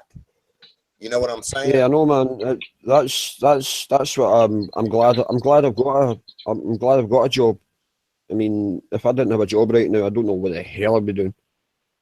Well, yeah, you got to occupy that extra. You see, you got all your energy back, and now I know I come off sometimes to the ladies a bit creepy and all that, but I'm not really. I'm not really. I mean, let me say it in a more way. Let me say it in I blow gas off sometimes. Just happens, Let me say It's it not like up this. to you to decide that, Dave. It's up to the ladies to decide that. Yeah, exactly, Richard. You're absolutely right. Exactly, man. Yeah. Hey, man, I do have to say, man, wow, if I would have screenshot the shit that let's don't go back on it. But anyway, some of the shit you've been saying in here in the last 2 or 3 days, man, I was like, wow, what the fuck is wrong with Dave, man? There's stuff going on here in the house. Okay, I'm not going to mention it, I'm not dealing with it in the right way like I usually do. I don't deal with it in the right way. Enough said. So I can mouth off, I don't mean anything. I don't mean anything to the ladies. Right, okay. Let me finish. Please let me finish. It's predictable. Hold on. That's enough said, Dave. I know, man. I won't say another word about it. It's not nice, basically. That's it. It's just not nice. For nice. My sanity, I wish you'd move on. I understand. I think Mrs. Vargas is not real. It's Armando disguised as Mrs. Vargas. Fucking. She's like this fantasy, isn't she, Dave? Fantasy. Nah, she's lovely, but she's hooked. So what can I do? Hey, man, she's cool as hell. But yeah, man. So what have you? So hell, man, ask your damn boss if you can work an extra 2 hours a day. I actually work during the weekends sometimes, and it helps, I'm still standing my ground. Every day. Sorry, Packy. Every day, I have a day off because I see my counsellor, so I have to work on a Saturday, and I actually enjoy it. I got you. Really quiet on a Saturday. Very rarely. The way I view all that stuff is, Dave, and maybe this is a real kind of it, but see, I would take advantage of that nervous energy, and I've done this in my life. Not even just because I'm in the mode of the person that feels like I have to get all this stuff done to make my life better, kind of thing. But if you channel that nervous energy correctly, your life will bloom. All you assholes are doing talking about your addictions is making me want to go buy a pack of fucking cigarettes, and I only quit 5 minutes ago. I'm lighting up one right now. Damn you, Dave. Oh fuck! All right, I'm going to have to leave you guys. I need to have some breakfast and get ready for work, so I'm going to have to leave you. I was only here just to kind of explain my predicament, It's all good. Go have a good day, and remember, what Packy does with his nervous energy, he's on a treadmill. Yeah, I think I should go on a treadmill right now. Anyway, have a really good day, guys. Good day, Dave. I mean that to all of you. Yeah, man. You too, Dave. Have a good one. Take care, Dave. Take care. I still believe that Mrs. Vargas is not real. What, man? Hey, Packy, this ain't no shit. Have you seen that thing in there with the lips and stuff? Uh-huh. I don't think she's real either. Oh my God. Buddy is Crystal. I swear I don't think she's real. I swear I think it's some kind of computer bot. Oh my God. Buddy disguised as Crystal. Buddy has a Buddy has a split personality. Oh But my God. you know what, man? All bullshit to the side. I swear, man. All bullshit to the side. There was quite a few people that honestly believed I was like, running 2 accounts at one time and all that. Uh-huh. Yeah, that got said to me a lot, man. Yeah, sure did. But the funny thing is that we have heard Crystal, so that rules Right. out. So that rules out the possibility. Yeah, I know. It's not even possible as per English means of identification or concern. Right. My Lord Vargas,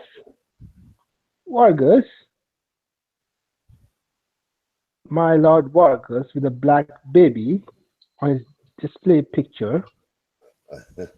Amazing. Wow, wow, whoa.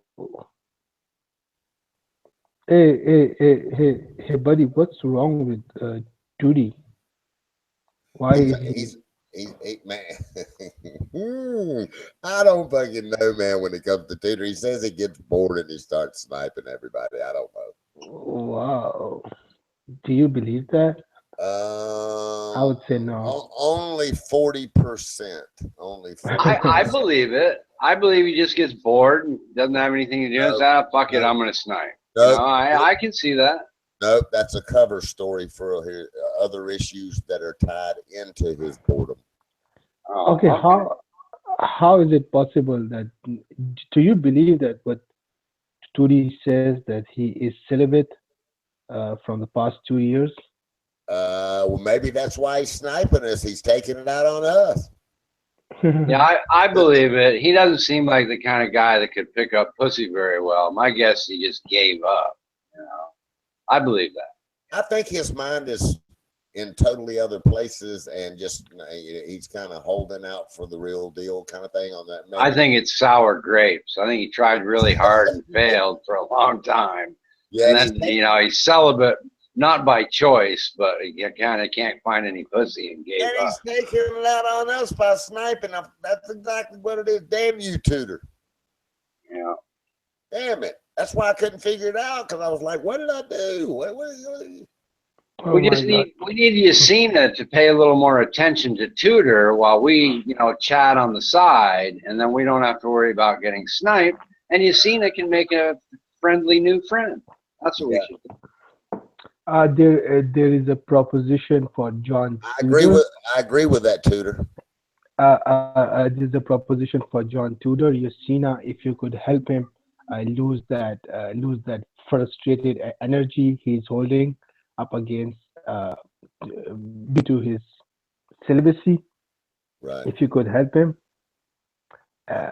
then we don't have to be worried about being sniped. Yeah, well, check out what he just typed. So he says, pussy ain't hard to find and sniping is easy. Well, with your intellect then, Tudor, why would you do something that's so easy? Why not do the hard thing and not snipe? Yeah, pussy's easy to find. Shoving your cock in it is a little more difficult. Yeah, that's TMI, Richard. Yeah, and then after you shove your cock in there, it's all in how many inches you shove down in it. That's TMI. I wouldn't say anything that nasty. Exactly. But yeah, man, I kind of wish Tudor would come up here, man. But hey, you can't. He's taking it out on us, man. Tudor, go down to your local massage parlor or something, dude, and come back snipe free. There you go.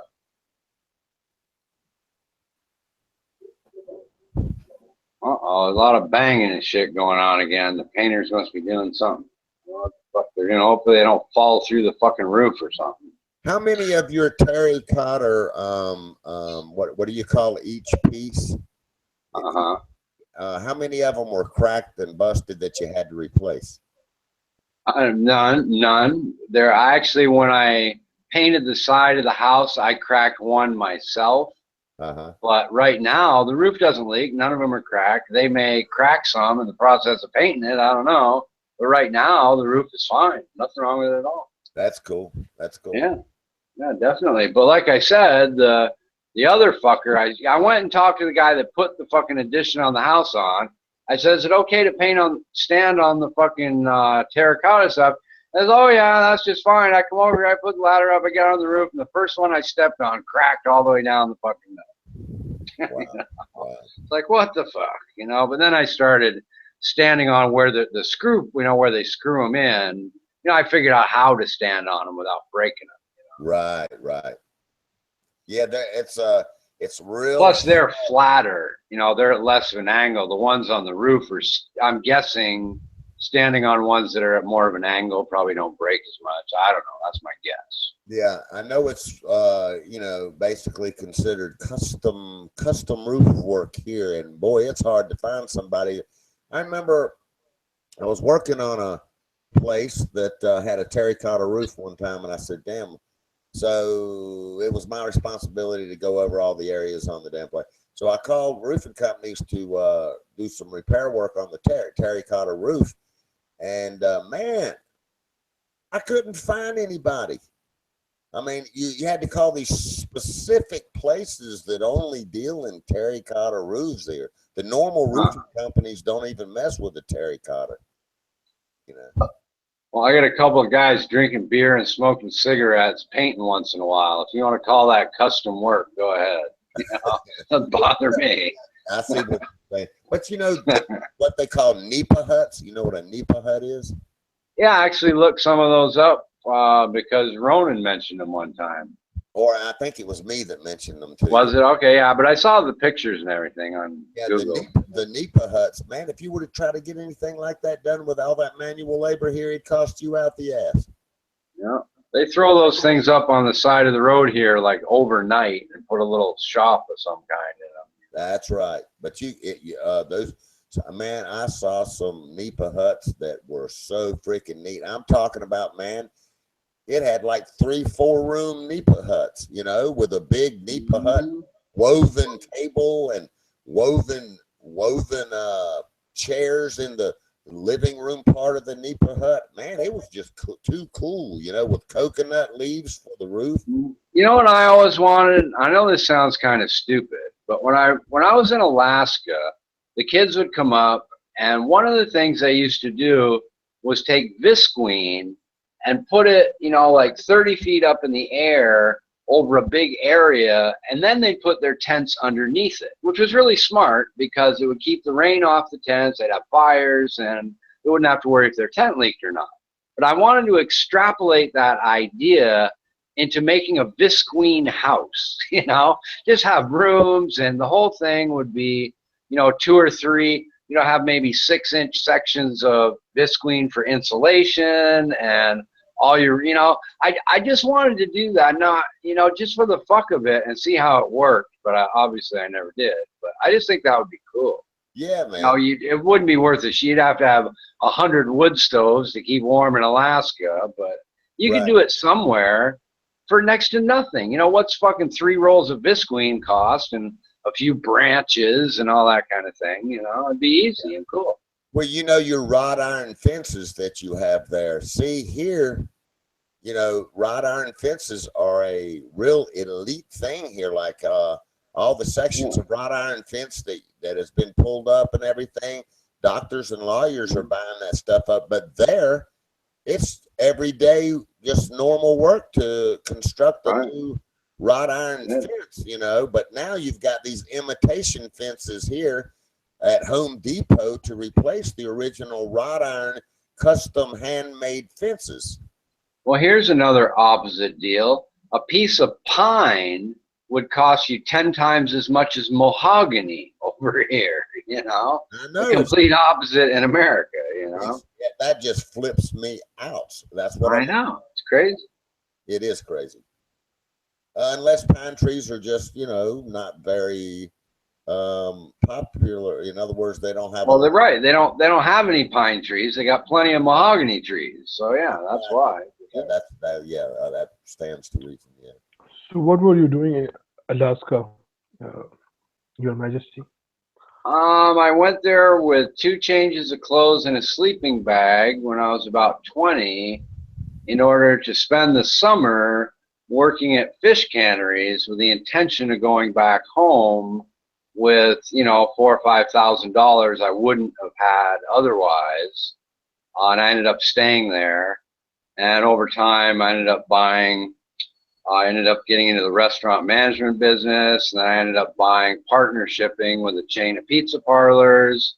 And then after being there about 10 years, I sold my interest in the pizza parlor chain and moved out.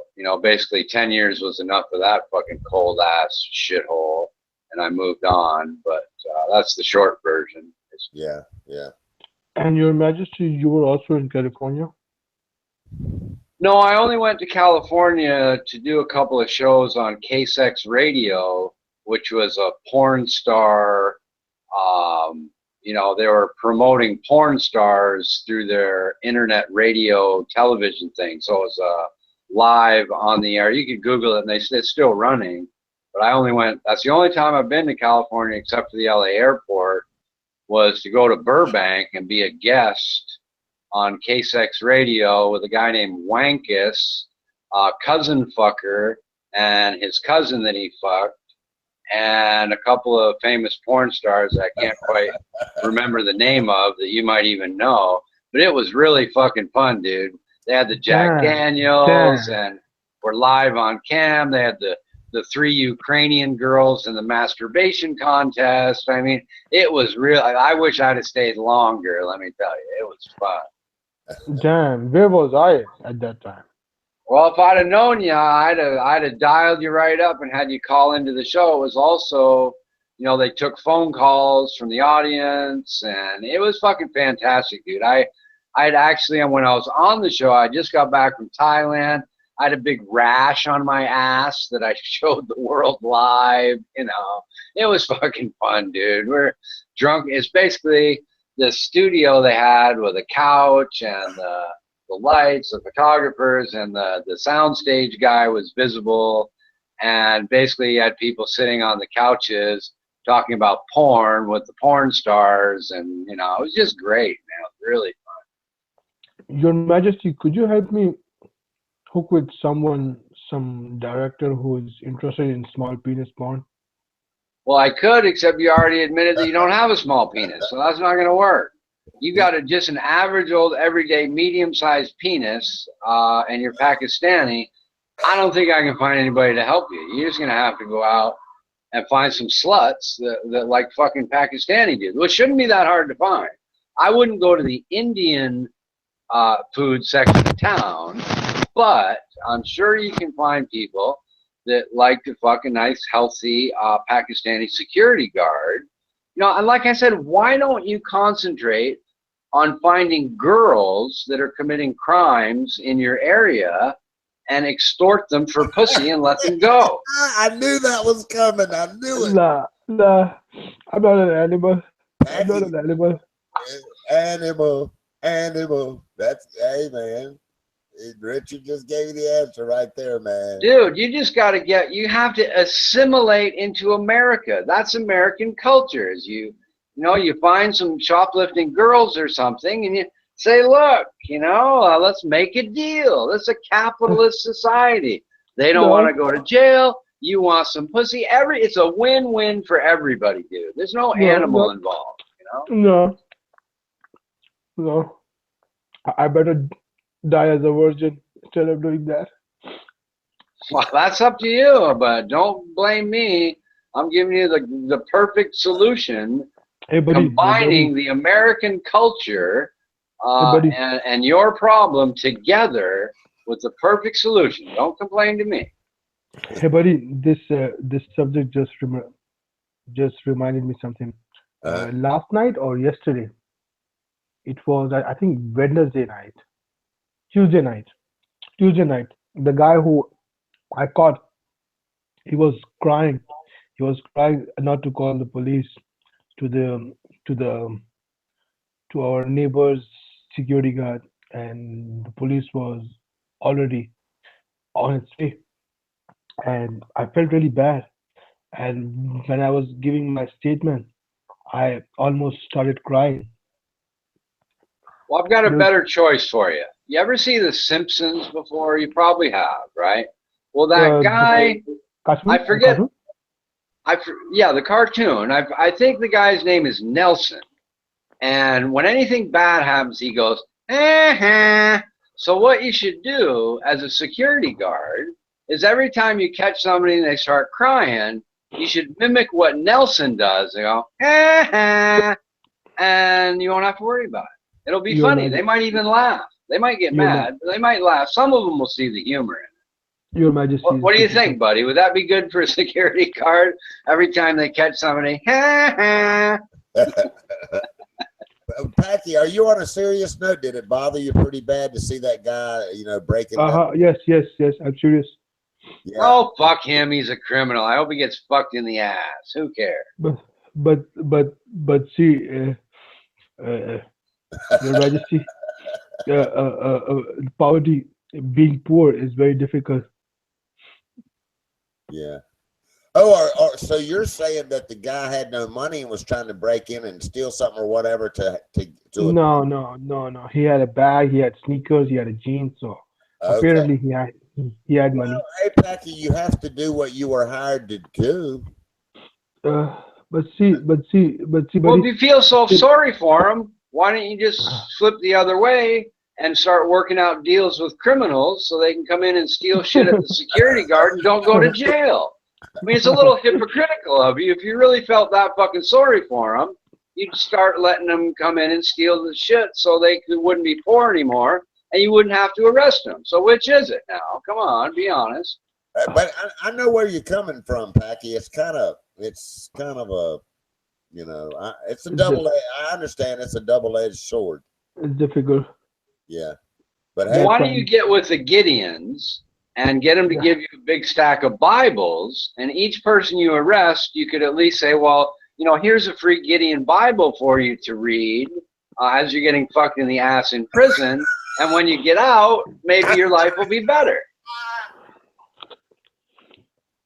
oh God, that was a good one. Yeah, just say, hey man, I do feel bad for you, but here's a Bible, so when they lock you up in jail, you got something to read. What's a Gideon? Yeah, that's pretty They good. give away free. They're an organization that gives away free Bibles. Like you go to a hotel, on the inside cover of the Bible, it'll say, this Bible is distributed by the Gideons. They'll give you and tell them, hey, I'm a security guard, and I want to give a free Bible to everybody I arrest. They'll probably give you a whole box of them. Yeah, man, that's a good idea, and that way you don't have to, bear any guilt because you've turned them on to God, and they've got something to read when they lock their ass up. And they will become Malcolm X. And then they can become Malcolm X. And if you want to be really nice, you could give them both a porn magazine and the Bible and let them make their own choice. There you go, man. No bias here. Yeah. Yeah. And if you got some fruit or something in your pocket, like an apple or a banana or something like that, you can hand that to them too and see if they can slip that in so they have something, a little bit of fruit to eat the first night in jail. No, what you should do is give them a fishing hook, and you should tell them, it's better to teach a man how to fish than it is to feed him for one day. And here's a fishing hook, and you can go fishing when you get out of prison. Don't give them any food. Yeah. They'll just eat it and won't know how to live after that. Give them a fishing hook, or maybe give them an apple seed. Say, if you plant this, it'll turn into a tree, and you can eat apples. And give them the idea that life is long, and stealing isn't really the way. It's a metaphor for planting a seed. Give them an apple seed and say, instead of stealing shit, why don't you put this in the fucking ground and eat the apples, you dumb shit? Or yeah, Okay, breaking news, breaking news. The Surge has now come back into the chat. He is saying, well, things are getting worse, I see. That's not much of a surprise. Um, so gosh, So, guess so what he came back crying again. Gee, that's unusual. What a can Ladies and surprise! gentlemen, I think what ladies he's and doing, Richard, to be quite honest, man. Here's one thing I want to know. Hey, LaSurge, do you even have the link yet to be able to get back on the panel? Can you answer that for me, please? Let's hope not. Because why is he complaining if he can't even joy division? You don't mute the stream. Same dog shit, different day. Motherfucker, fuck his flower. Everybody's having a good time. You seen us laughing. The people in text are having fun. We're having fun on the panel. And this guy doesn't like it. It's not that anything's gotten worse. What he's really angry about is everybody in the room is having fun except him. so is Right. it possible that live search cannot see other people being happy? No, it's possible that it makes him angry when other people are happy because he wants to Oh, destroy other people's happiness. Is that's part of his personality. Is he actually where other people laugh and join in and say, "Ha ha, that's funny," isn't that great?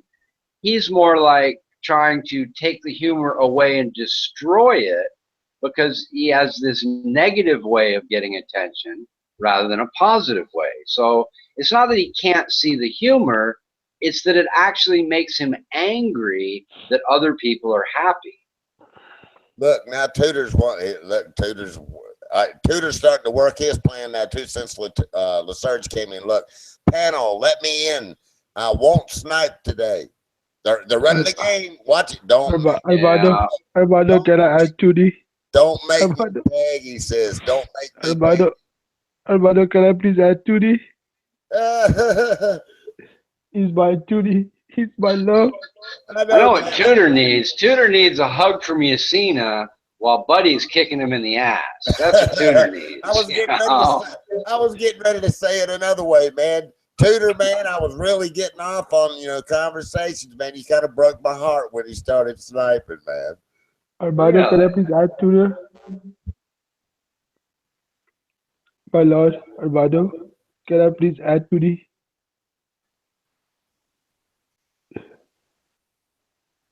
There is Armando, there is not much point in listening to windbags, he says.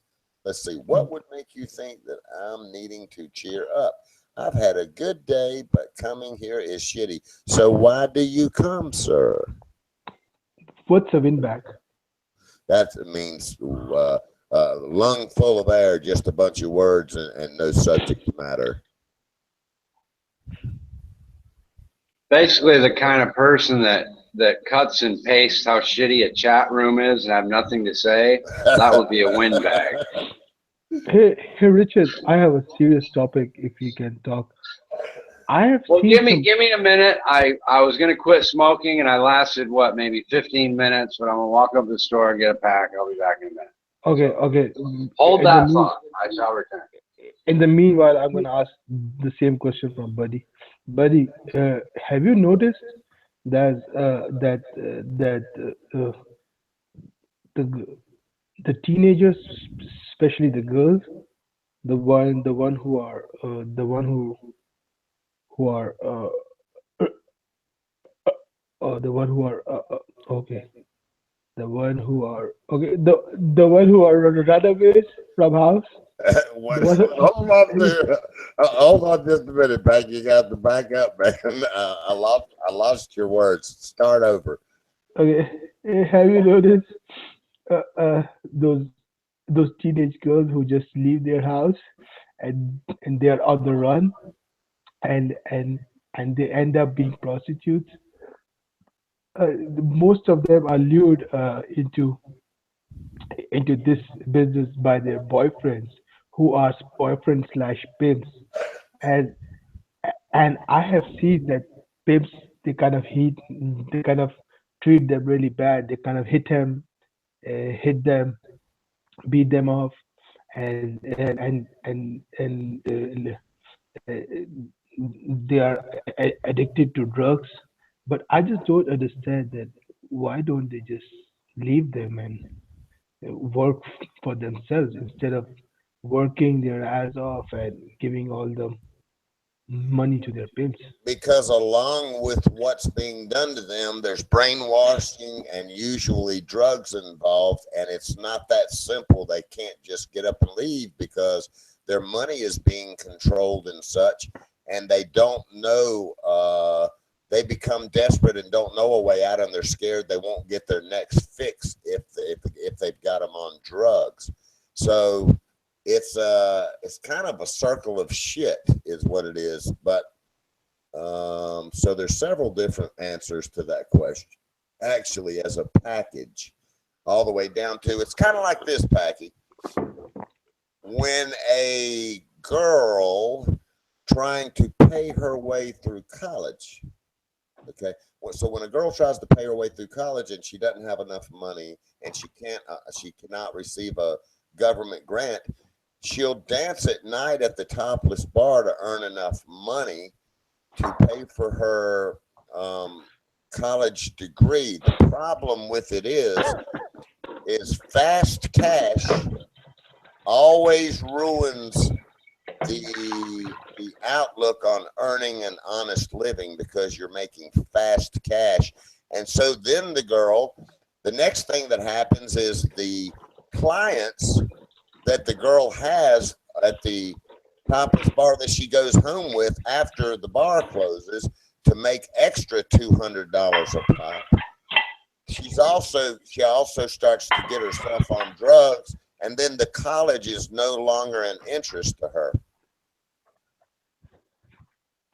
Okay, so what's a pop? What's a what?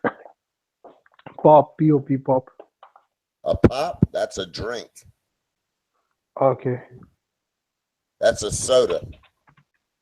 That's an early. Now you talking about in the sex industry or the just in general? You just said like $200 a pop. Oh, 200 means for every trick she turns with her client. In other words, her client pays her to sleep with him for $200 for an hour or whatever it is, and then she goes on to the next client. So $200 a pop. So like $200 for dancing. Well, for whatever they're paying them to do. So what I'm saying in a nutshell is it starts out as one thing, but your question is actually a lot different because there is a lot of there's a lot of abuse that goes along with your question that is not tied into the normal girl usually at the topless bar trying to pay her way through college. It's a more controlled environment. They get them over there. Hell, Packy. Wow, I didn't know what that was, man. A strong gust of wind just came through, and I heard something hitting my awning out there. Either strong wind and rain or something. I think it's God. It's God. It's who? God, G-O-D, God. Oh yeah, exactly. He's allowing it to happen. You're right. Yes, he is telling you that, buddy, you have to do something. Yeah, it just reminded me. Crystal told me it was supposed to rain tonight, so that's what it is. I guess the rain's starting to get here now, and the wind's picked up. Oh my God, buddy. I bet you're sore, aren't you, Packy? What? Are you sore from being on the treadmill? Yes, I'm kind of feeling cold now. Sore, S-O-R-E. Sore? Sore, in other words, muscles hurting. No. Oh, okay. No.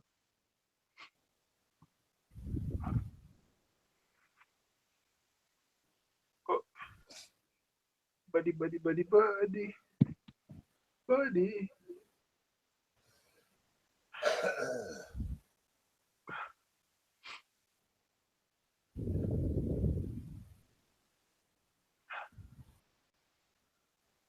Buddy, do you know anything about Michael Jackson? Michael Jackson. Yeah, Uh, I know quite a bit about him. What do you want to know? about what kind of a guy was he? Was Oh, he? as far as the actual kind of person he was, they say he was real generous and a real kind person. Uh-huh. I don't. Oh, you talking about the allegations with him and those girls and stuff? Yes, yes. Uh, they were real good at keeping. I'll put it to you this way: the outcome of those court cases, he paid them a lot of money, and they kept their mouth shut. I think No, who paid them? Who paid who? Michael Jackson paid him a lot of money, but so I don't know what to think about that. I don't know if it was real or not. They ended up. Oh, those little kids were probably bribing Michael Jackson to suck their dick in the first place. Yeah, in other words, Packy, it's a big money game when he was doing a real stupid thing to start with. In other words, I heard somewhere that his agents and the people that surrounded him in the business world said that is a lawsuit guaranteed to happen. Don't you dare. In other words, if you're going to have them and you're going to sponsor these children and try to help them and let them stay in your house, you cannot be there. You've got to go to your other house in the Bahamas or whatever when you're doing that, man. That is a lawsuit waiting to happen. And Well, anybody who doesn't understand that feeding, 10-year-olds Jesus juice while they sleep in your bed right. isn't a lawsuit waiting to happen. Yeah. There's nobody that stupid, Well, yes. So the big thing for me and what I'll say about it is, Packy, he should have known better whether it was real or not. What happened? Amen. That's for sure. I mean, come on, man. This guy's in show business with fucking the best lawyers around. Why would he ever go against what they tell him to do and stay with those kids and let them sleep in his bed and while he's in that bedroom? What kind of fucking fruitcake does that? Okay, is it possible that the recording industry was behind all this? Man, I will say this: there's some real sick shit people will do for publicity. I cannot tell you that. I would not. I have no idea. I have no idea. Okay, one more thing. Why was he taking drugs? How he got hooked on drugs, I'm not really sure of the story, but he definitely was, because around his ankles, where he used to wear those little, what do you call them, sweat bands around his ankles when he was dancing on stage, up under those sweat bands were fucking holes where he was shooting himself up and shit.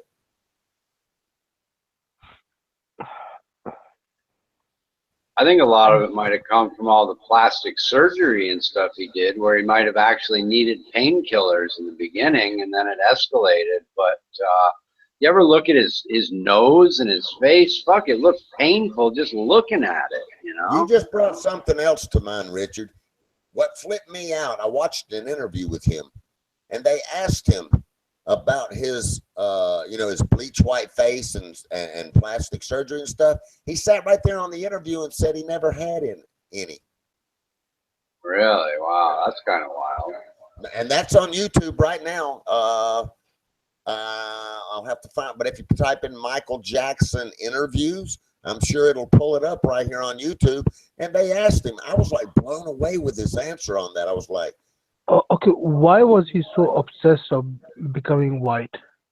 well, according to him, he never fucking, there's all kinds of stories. Some people say that he had a pigment skin problem in the beginning and he didn't want to go out and perform where he had pigment skin problems. In other words, whereas, he was white in spots on his face. Yes, pink spots, white and pink spots. He had pretty much every excuse to give except that he didn't like the color of his own skin and he wanted it to be white, which is probably the correct answer.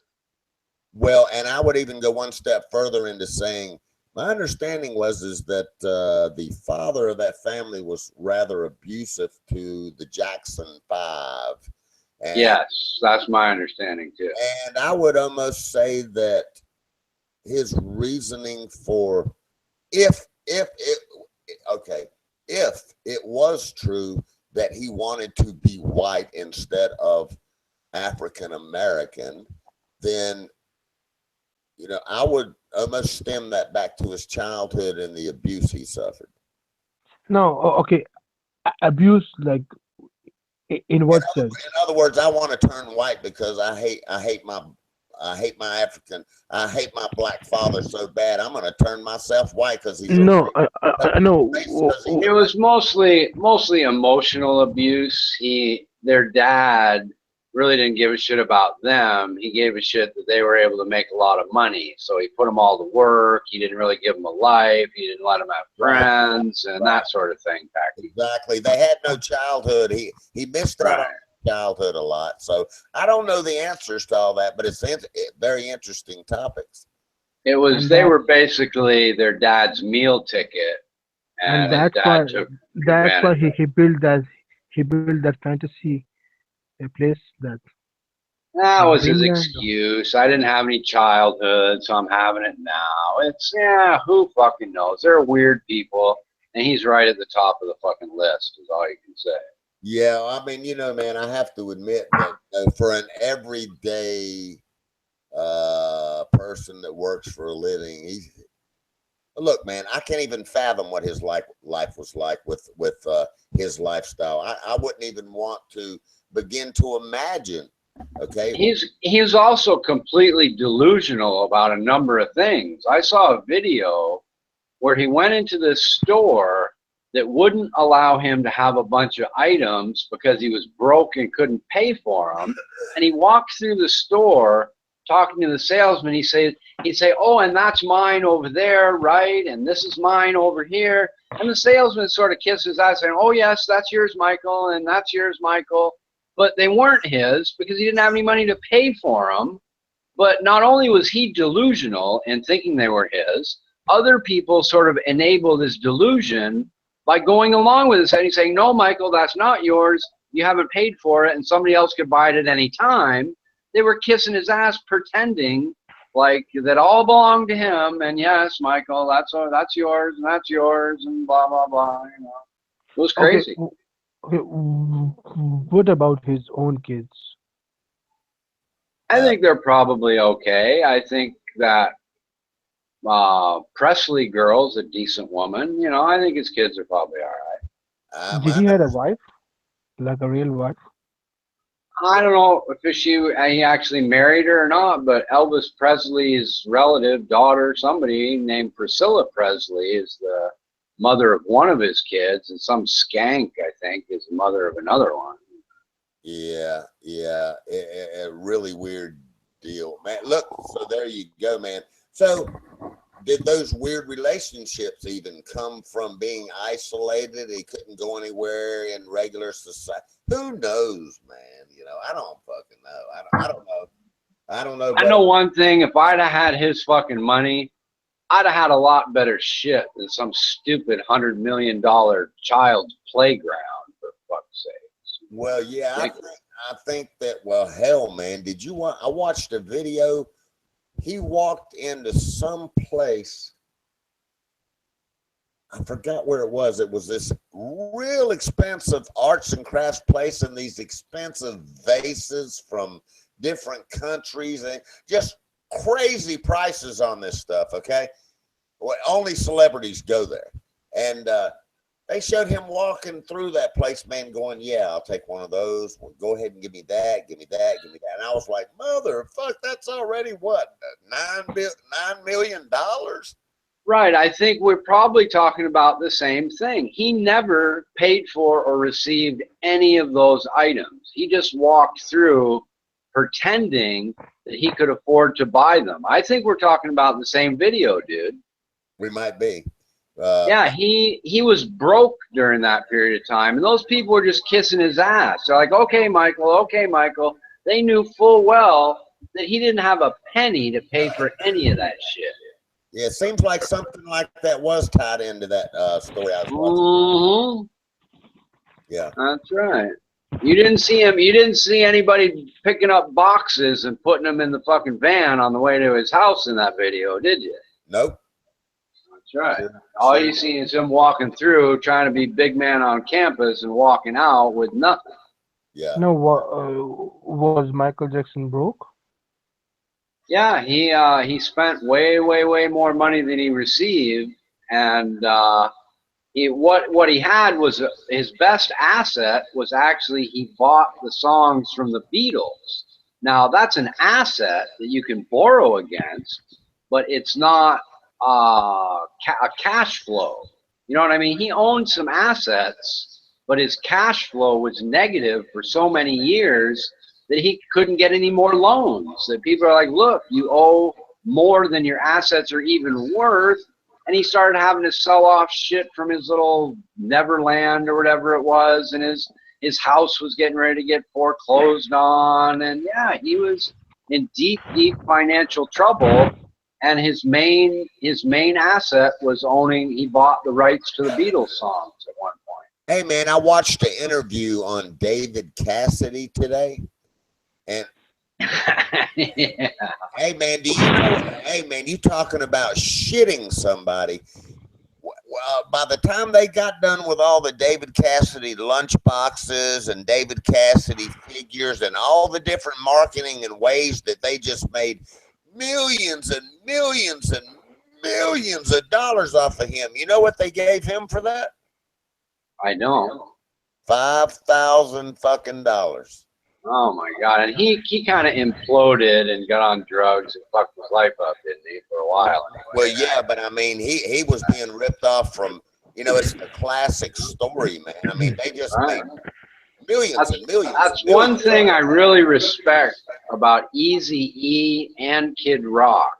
They said, look, I got great music, and you promoters and you record people can go fuck yourselves until the check is big enough. Eazy-E made his own label, and Kid Rock just held out for money. So fuck you, pony up the money, and then I'll make another album. Fuck you. Right. Yeah, and it's pretty. They, and years ago, man, you only had a handful of people that was controlling the entire fucking industry anyway. Yeah, especially in Eazy-E's case with the rap music. That was a dangerous thing to go against those people for him. Kid Rock, not so much. But the risk you're taking is that are you going to be able to be taken serious? Is your music good enough to be taken seriously without those other people who are now trying to work against you? That's the risk you take. Right. And you know that. You're in the music business. You see it more than I do.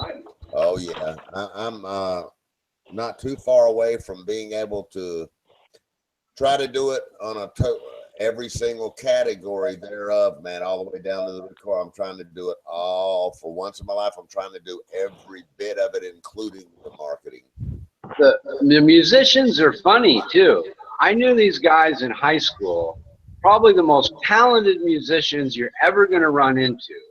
And they had like the Battle of the Bands thing from all the high schools that were around there and all that.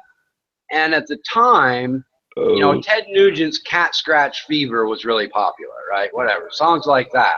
Right. So what they did is instead of showcasing how great the guitar player was, the drummer was fantastic, with a popular song that everybody could get into, they played some musical rendition of something that Rush had done that nobody would give. It was really good musically, but they knew full well that they were not going to win because it wouldn't rile the crowd up. It wouldn't be all that rock and roll-ish, and nobody would give a fuck. So they get like 5th place, even though they knew full well if they'd have played Cat Scratch Fever, they would have won.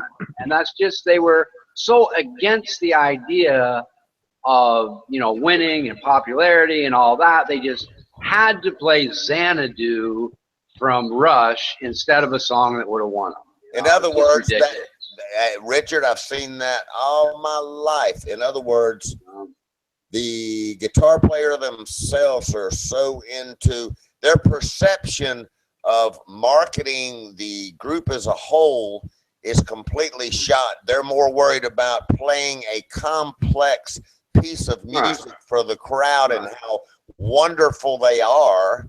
Or their musicians, their musical integrity. I told them, fuck your musical integrity. You're trying to win a contest. It has nothing to do with your musical fucking integrity. That's exactly right. And I can carry that to another category. When I write music nowadays, I'm not just writing about something I've been through in my life as a real story. I want that music. I'm not buying my record. I'm not buying my CD or my song or any of that stuff. They are. I have to make them want to buy something, man. That's right. Now, I don't mind if somebody wants, like if I was the manager of the band, I'd say, look, if you want to make a bunch of songs that sell this CD just fine and slip in a couple of your musical integrity numbers in the middle, that's fine. Right. As long as it fucking sells and you make money, that's what you're trying to do. All this other stuff, you do as it's available to do, not as the first priority, or you're going to go nowhere. Right. You really are. And I'll say it best like this: if you're a guitar player, you're not selling anything to the other guitar gurus, dude. You're not going to make any sales with them. You're after, and they don't have a fucking clue whether you're hitting a G chord, an F chord, or a fucking C major. They don't give a fuck. They just want to know. They just want to know how that song's going to move them and how they can relate to it. Period. Does it have a good beat or doesn't it? That's about it. Exactly. Do you know much about DJing and the different beats they use to get people, hyped up and not hyped up? I saw a little show on that. I know nothing about it, but I kind of knew that was the reality of the world because I've made my own CDs in order to get my party rocking and then put in a slow song to calm everybody down sort of thing. But I was really interesting the scientific technology and the education it takes to be a really good DJ. I was kind of surprised. Well, I can give you a direct application. If you'll talk to one of these girls in this chat, for example, say Athena or somebody that goes to your local bars, and tell them to post. I could go on and on about this, but long story short, look at it like this: the techno electronic beats that makes the girls want to dance. Right. Is what it's kind of all about. If you'll ask them to post the music that they like, you will find that it's that. In your era of time, Richard, I could say it as though, remember when disco came along? Right. But this was a little more complicated than that. What I'm talking about was a DJ. The whole story is it was a guy who's an expert on bars, and he was trying to explain to the DJ that it's not all about music, that he needed to set up the music properly so that not only would people want to get on the dance floor, but they'd want to get off the fucking dance floor and go buy some drinks. And, and he explained to him, the different kind of beats that would get that done and this and that. And that's more I was going, I think it's easy to get people on the dance floor. This guy's point was that you need to have music to get them the fuck off the dance floor too. So your topic is more along the lines of I'm going to watch a movie and it's the commercials with the Coke and popcorn subliminary shit. Right, it's the manipulation of the listeners through the course of the night. I mean, this guy's if you go down from these beats, some of the people leave and then the bartenders can take care of them, and then you go down to this beat when you're done with that, and the rest of them will go. And it was more. It wasn't, well, just play this song and everybody's going to leave the dance floor. It was so complex. It was like, well, this is how you as the DJ can help the bartenders with the flow of customers. It was really interesting. Well, it also ties into what he's saying as he changes the music. In other words, for example, the DJ will be sitting there going, oh, in other words, he just got done playing a slow dance song instead of the heavy bass techno music. Okay, with all the lights Right. and look, a lot of that ties into light shows and shit too. But in a nutshell, Sorry, guys. what am I trying to say? In other words, the DJ will then go, okay, hope you enjoy that dance now. Make sure you tip your bartender and go up there and we've got A, B, C, D type of beer up there. Don't forget us. And then he plays a song that nobody wants to dance to. And they want to, you understand? And then they'll sit around and go buy the drinks and it's time to sit out with the ladies. Right. Oh yeah, exactly. And that's what the show was all. Basically, the guy was sort of ripping the DJ a new asshole because he was doing a really shitty job of all that. You know, they all try to capitalize on that. In other words, as soon as you walk through the fucking door, you know you're wanting to. Your body starts. Have you ever seen that show? It's with that kind of big, sort of bald guy that sends in the undercover guys and the cameras and fixes up the bars and turns them profitable. Have you ever seen that show? It's pretty cool. I think it's called like Bartender Rescue or some shit like that. Oh no, but I did watch a thing on. Well, actually, it kind of ties into that. On Sammy Hagar, that was with Van Halen. Yeah, I like Sammy Hagar. I really like that guy a lot, and he's one hell of a businessman. Is he? All right. He is a smart son of a bitch. You need to study him a little bit. He got into restaurants and cooking. I see. And he's just a smart businessman all the way around. I was really intrigued when I. Excuse me, Lyser just wrote it that it's cute that Buddy W found a friend. Right, he's seeking attention through negative comments. That's what he does. He's hoping that somebody will say, "Oh, look at that negative comment Lyserge posted." Now he gets a little attention. It's really best, Packy, just to ignore those kind of comments, and then because you're just enabling his personality disorder by giving him the stimulus he's looking for through negative attention. Somebody just timed Lyserge out. Well, that's good because that's what he needs. He needs to learn that negative attention won't get him what he wants, so maybe he can change.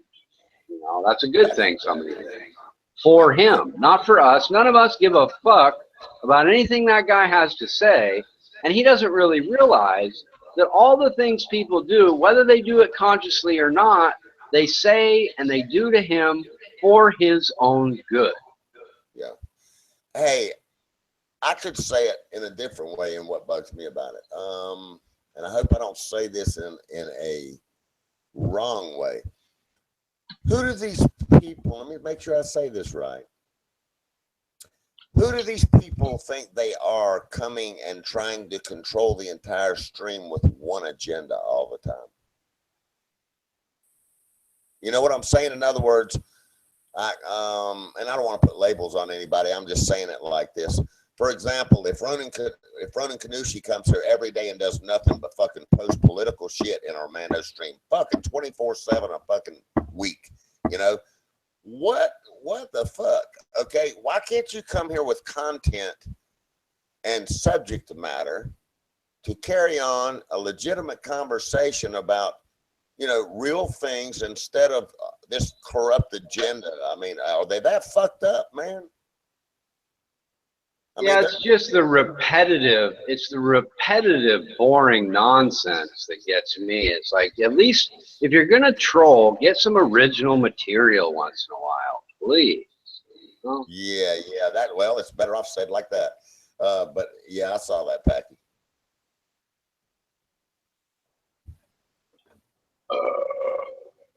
I could respond to it, but it's no sense in it. I mean, like I use you, Packy. I tell people, why can't you be a funny, humorous, innovative troll like Packy? You know, you troll sometimes, but it's hilarious and it's innovative and it's cool. You don't sit around insulting people. you make jokes and you make a whole theme out of it, and it's really great. These other people just don't get it. You know, they really don't. Right. I agree. I agree. Anyway. So basically what he's saying here, once again, is you just got a conversation going and I'm not the head honcho sitting in the catbird seat. Oh! Amen. You know.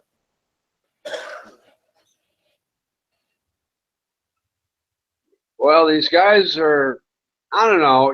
Let me ask you this, buddy. I told them I wanted them to sand, I wanted them to prime, and what they do, they came over and just started slapping the red paint on. Now, when they're done, they'll slap enough coats on so it'll kind of be the same. And as long as it looks good, what's the point in even arguing about it, right? It's like, whatever. I knew that was going to happen anyway, so why complain? In other words, they're trying to make shortcuts to go ahead and grab the money and go on to the next job. Yeah, and as long as in the end it looks good, you know, I guess if I were them, I would have said, look, if you really cared, why didn't you say anything when you saw us putting the red paint on and not sanding and priming? Why'd you wait until the bill is due, right? You know? Are you telling me they're skipping the entire priming process?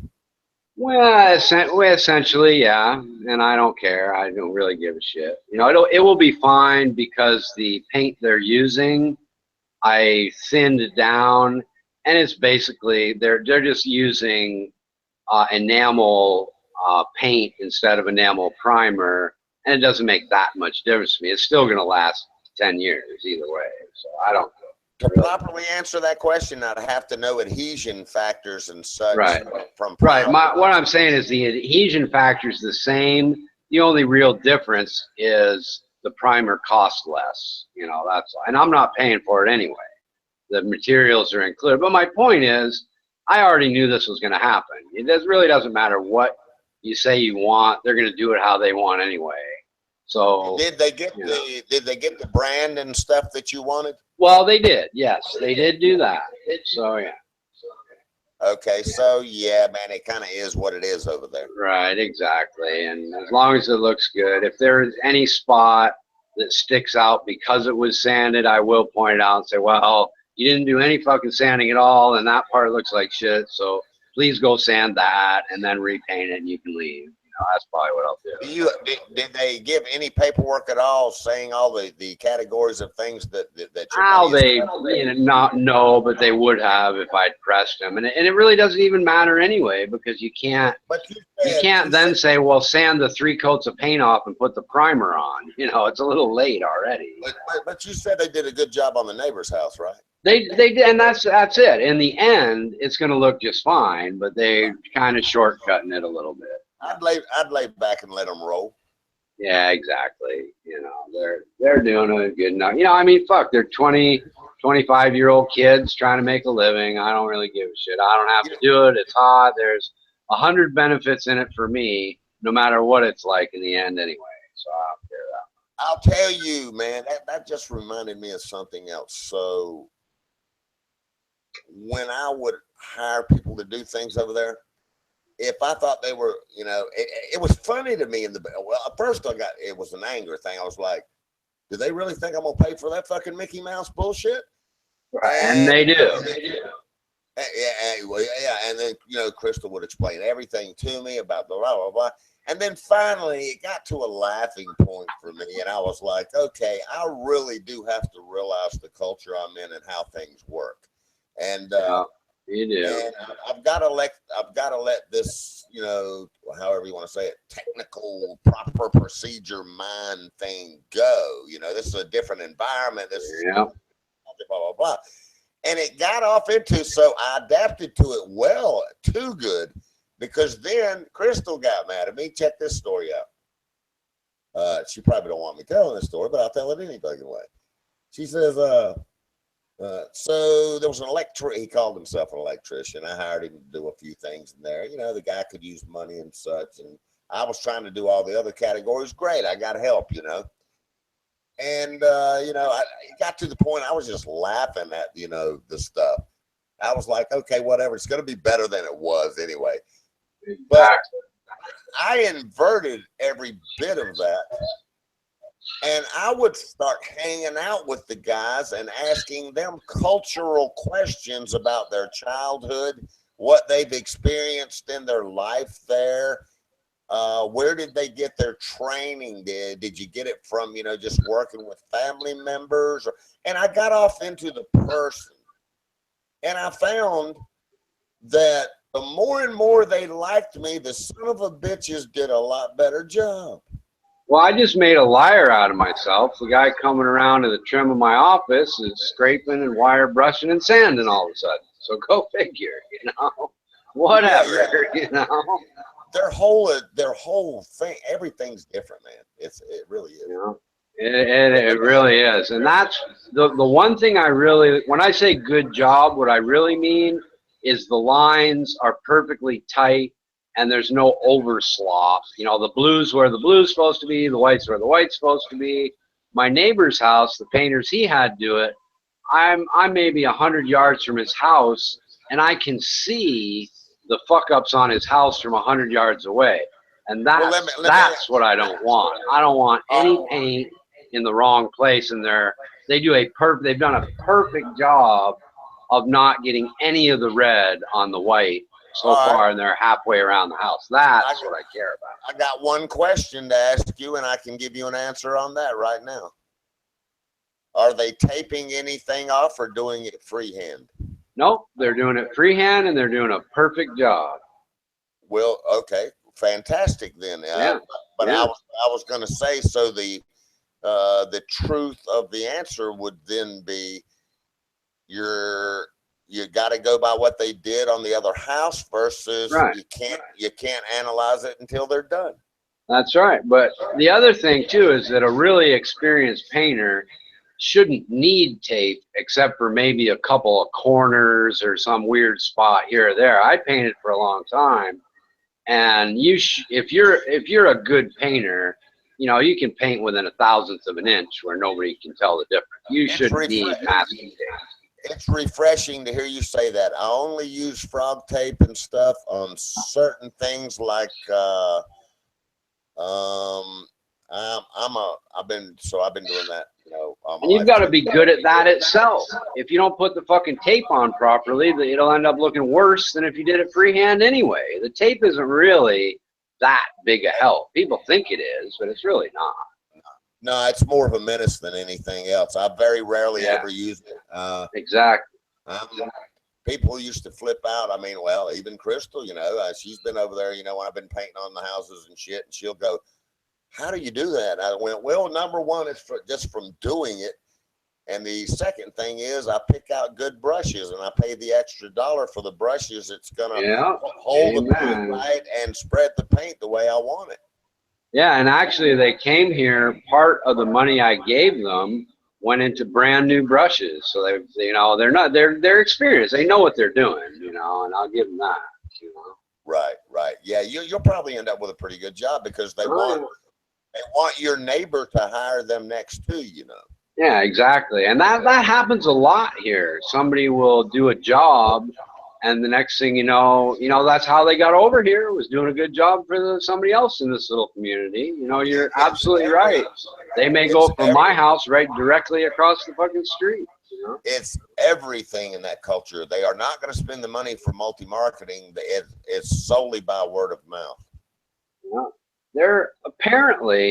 There's people that come here once a year from Myanmar just to do like 2 months worth of work, and then they'll go back to Myanmar for 10, 11, however long the money runs out, and then come back and do one job and go back to Myanmar again. I guess that's a big thing with the Myanmar people coming into Thailand. They don't really want to stay too long because people kind of don't like them, and they're here illegally and all that, so they're kind of jumping in and jumping out, Right. I don't give a shit about them. They're just people to me, but the Thai people are kind of all those Myanmar scumbag, all the illegal workers and all that kind of thing. Well, they're facing the same thing I guess we are here in America. And they are, and it's not just Myanmar. Every surrounding country, Laos, Vietnam, Singapore. The economy, or not Singapore again, Malaysia, but all the economies around Thailand suck compared to Thailand, so they get it from every border. Right, right. Yeah, so there you go. I mean, Yeah, it is the same thing, and their solution is kind of like America's solution is people like me don't really give a shit and we hire them, but we're not necessarily going to pay them the same wage as we would pay the Thai people, and that's the way it goes. well, the way it was interesting, to see that China had infiltrated the other countries the same way they have America. And when I was in the Philippines, same thing. I mean, the China had, and mostly over there through black ports that's not even being brought in on top of the table. And what they would do, they would go down in Manila at all the independent shops all down in Manila and everywhere, and they'd go, hey, you can make a 500% markup on what we can give you versus what you're selling now. Yeah, they're a little low key here. It's like there's probably a lot more Chinese owned things run by Thai people and Thai managers than people realize, because That's right. there's Chinatown, but pretty much nowhere except Chinatown do you see Chinese people. And I'm not so stupid as to not realize that their web extends a lot further than just Chinatown. That's right. In other words, Richard, I'll say it like this. Once you drain our country and you put us in the unemployment line, then you come in with your massive monies after you've raped and pillaged us, and you come in and buy all the shit that's still here. Right. I gotta go to the can. I'll be right back. All right.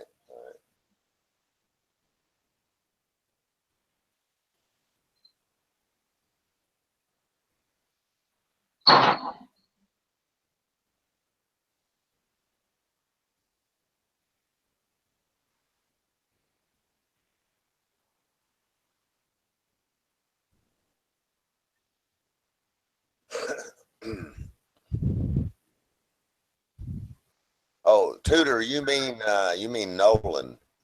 Nolan, keep them balls a rolling.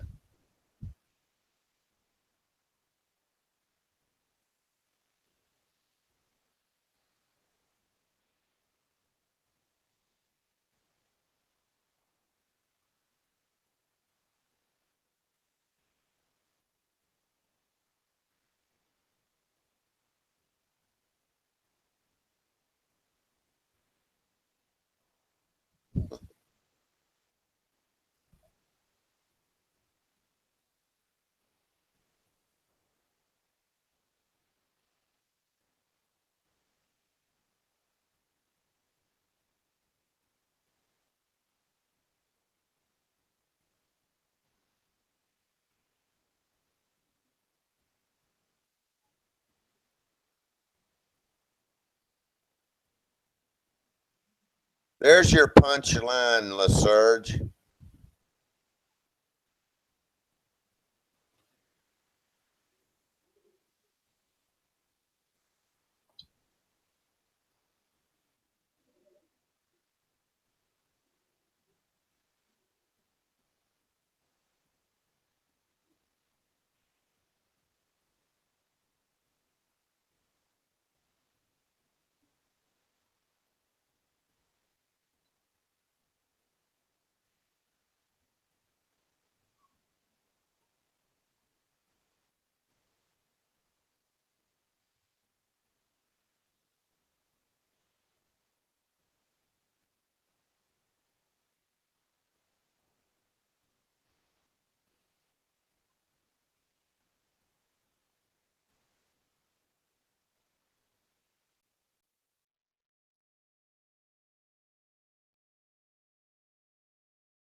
The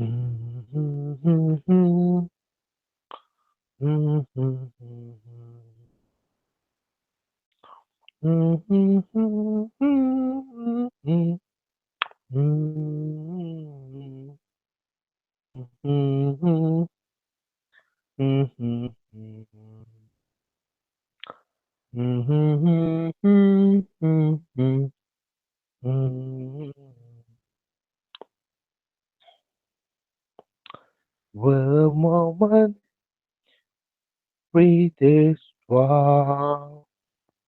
What was a breathe is wow.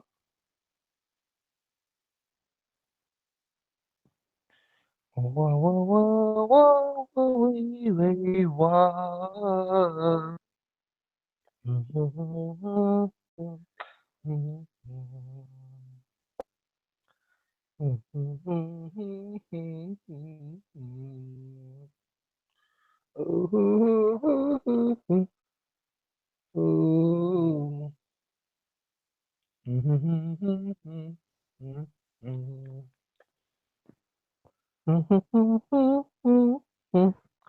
Whoa,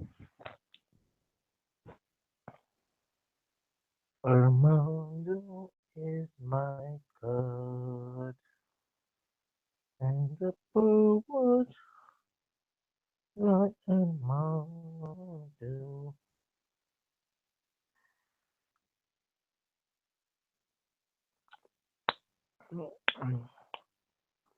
Wow, oh my God.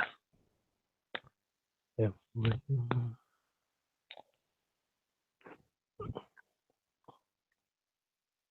Well, oh shit. Someone left. Must be Armando.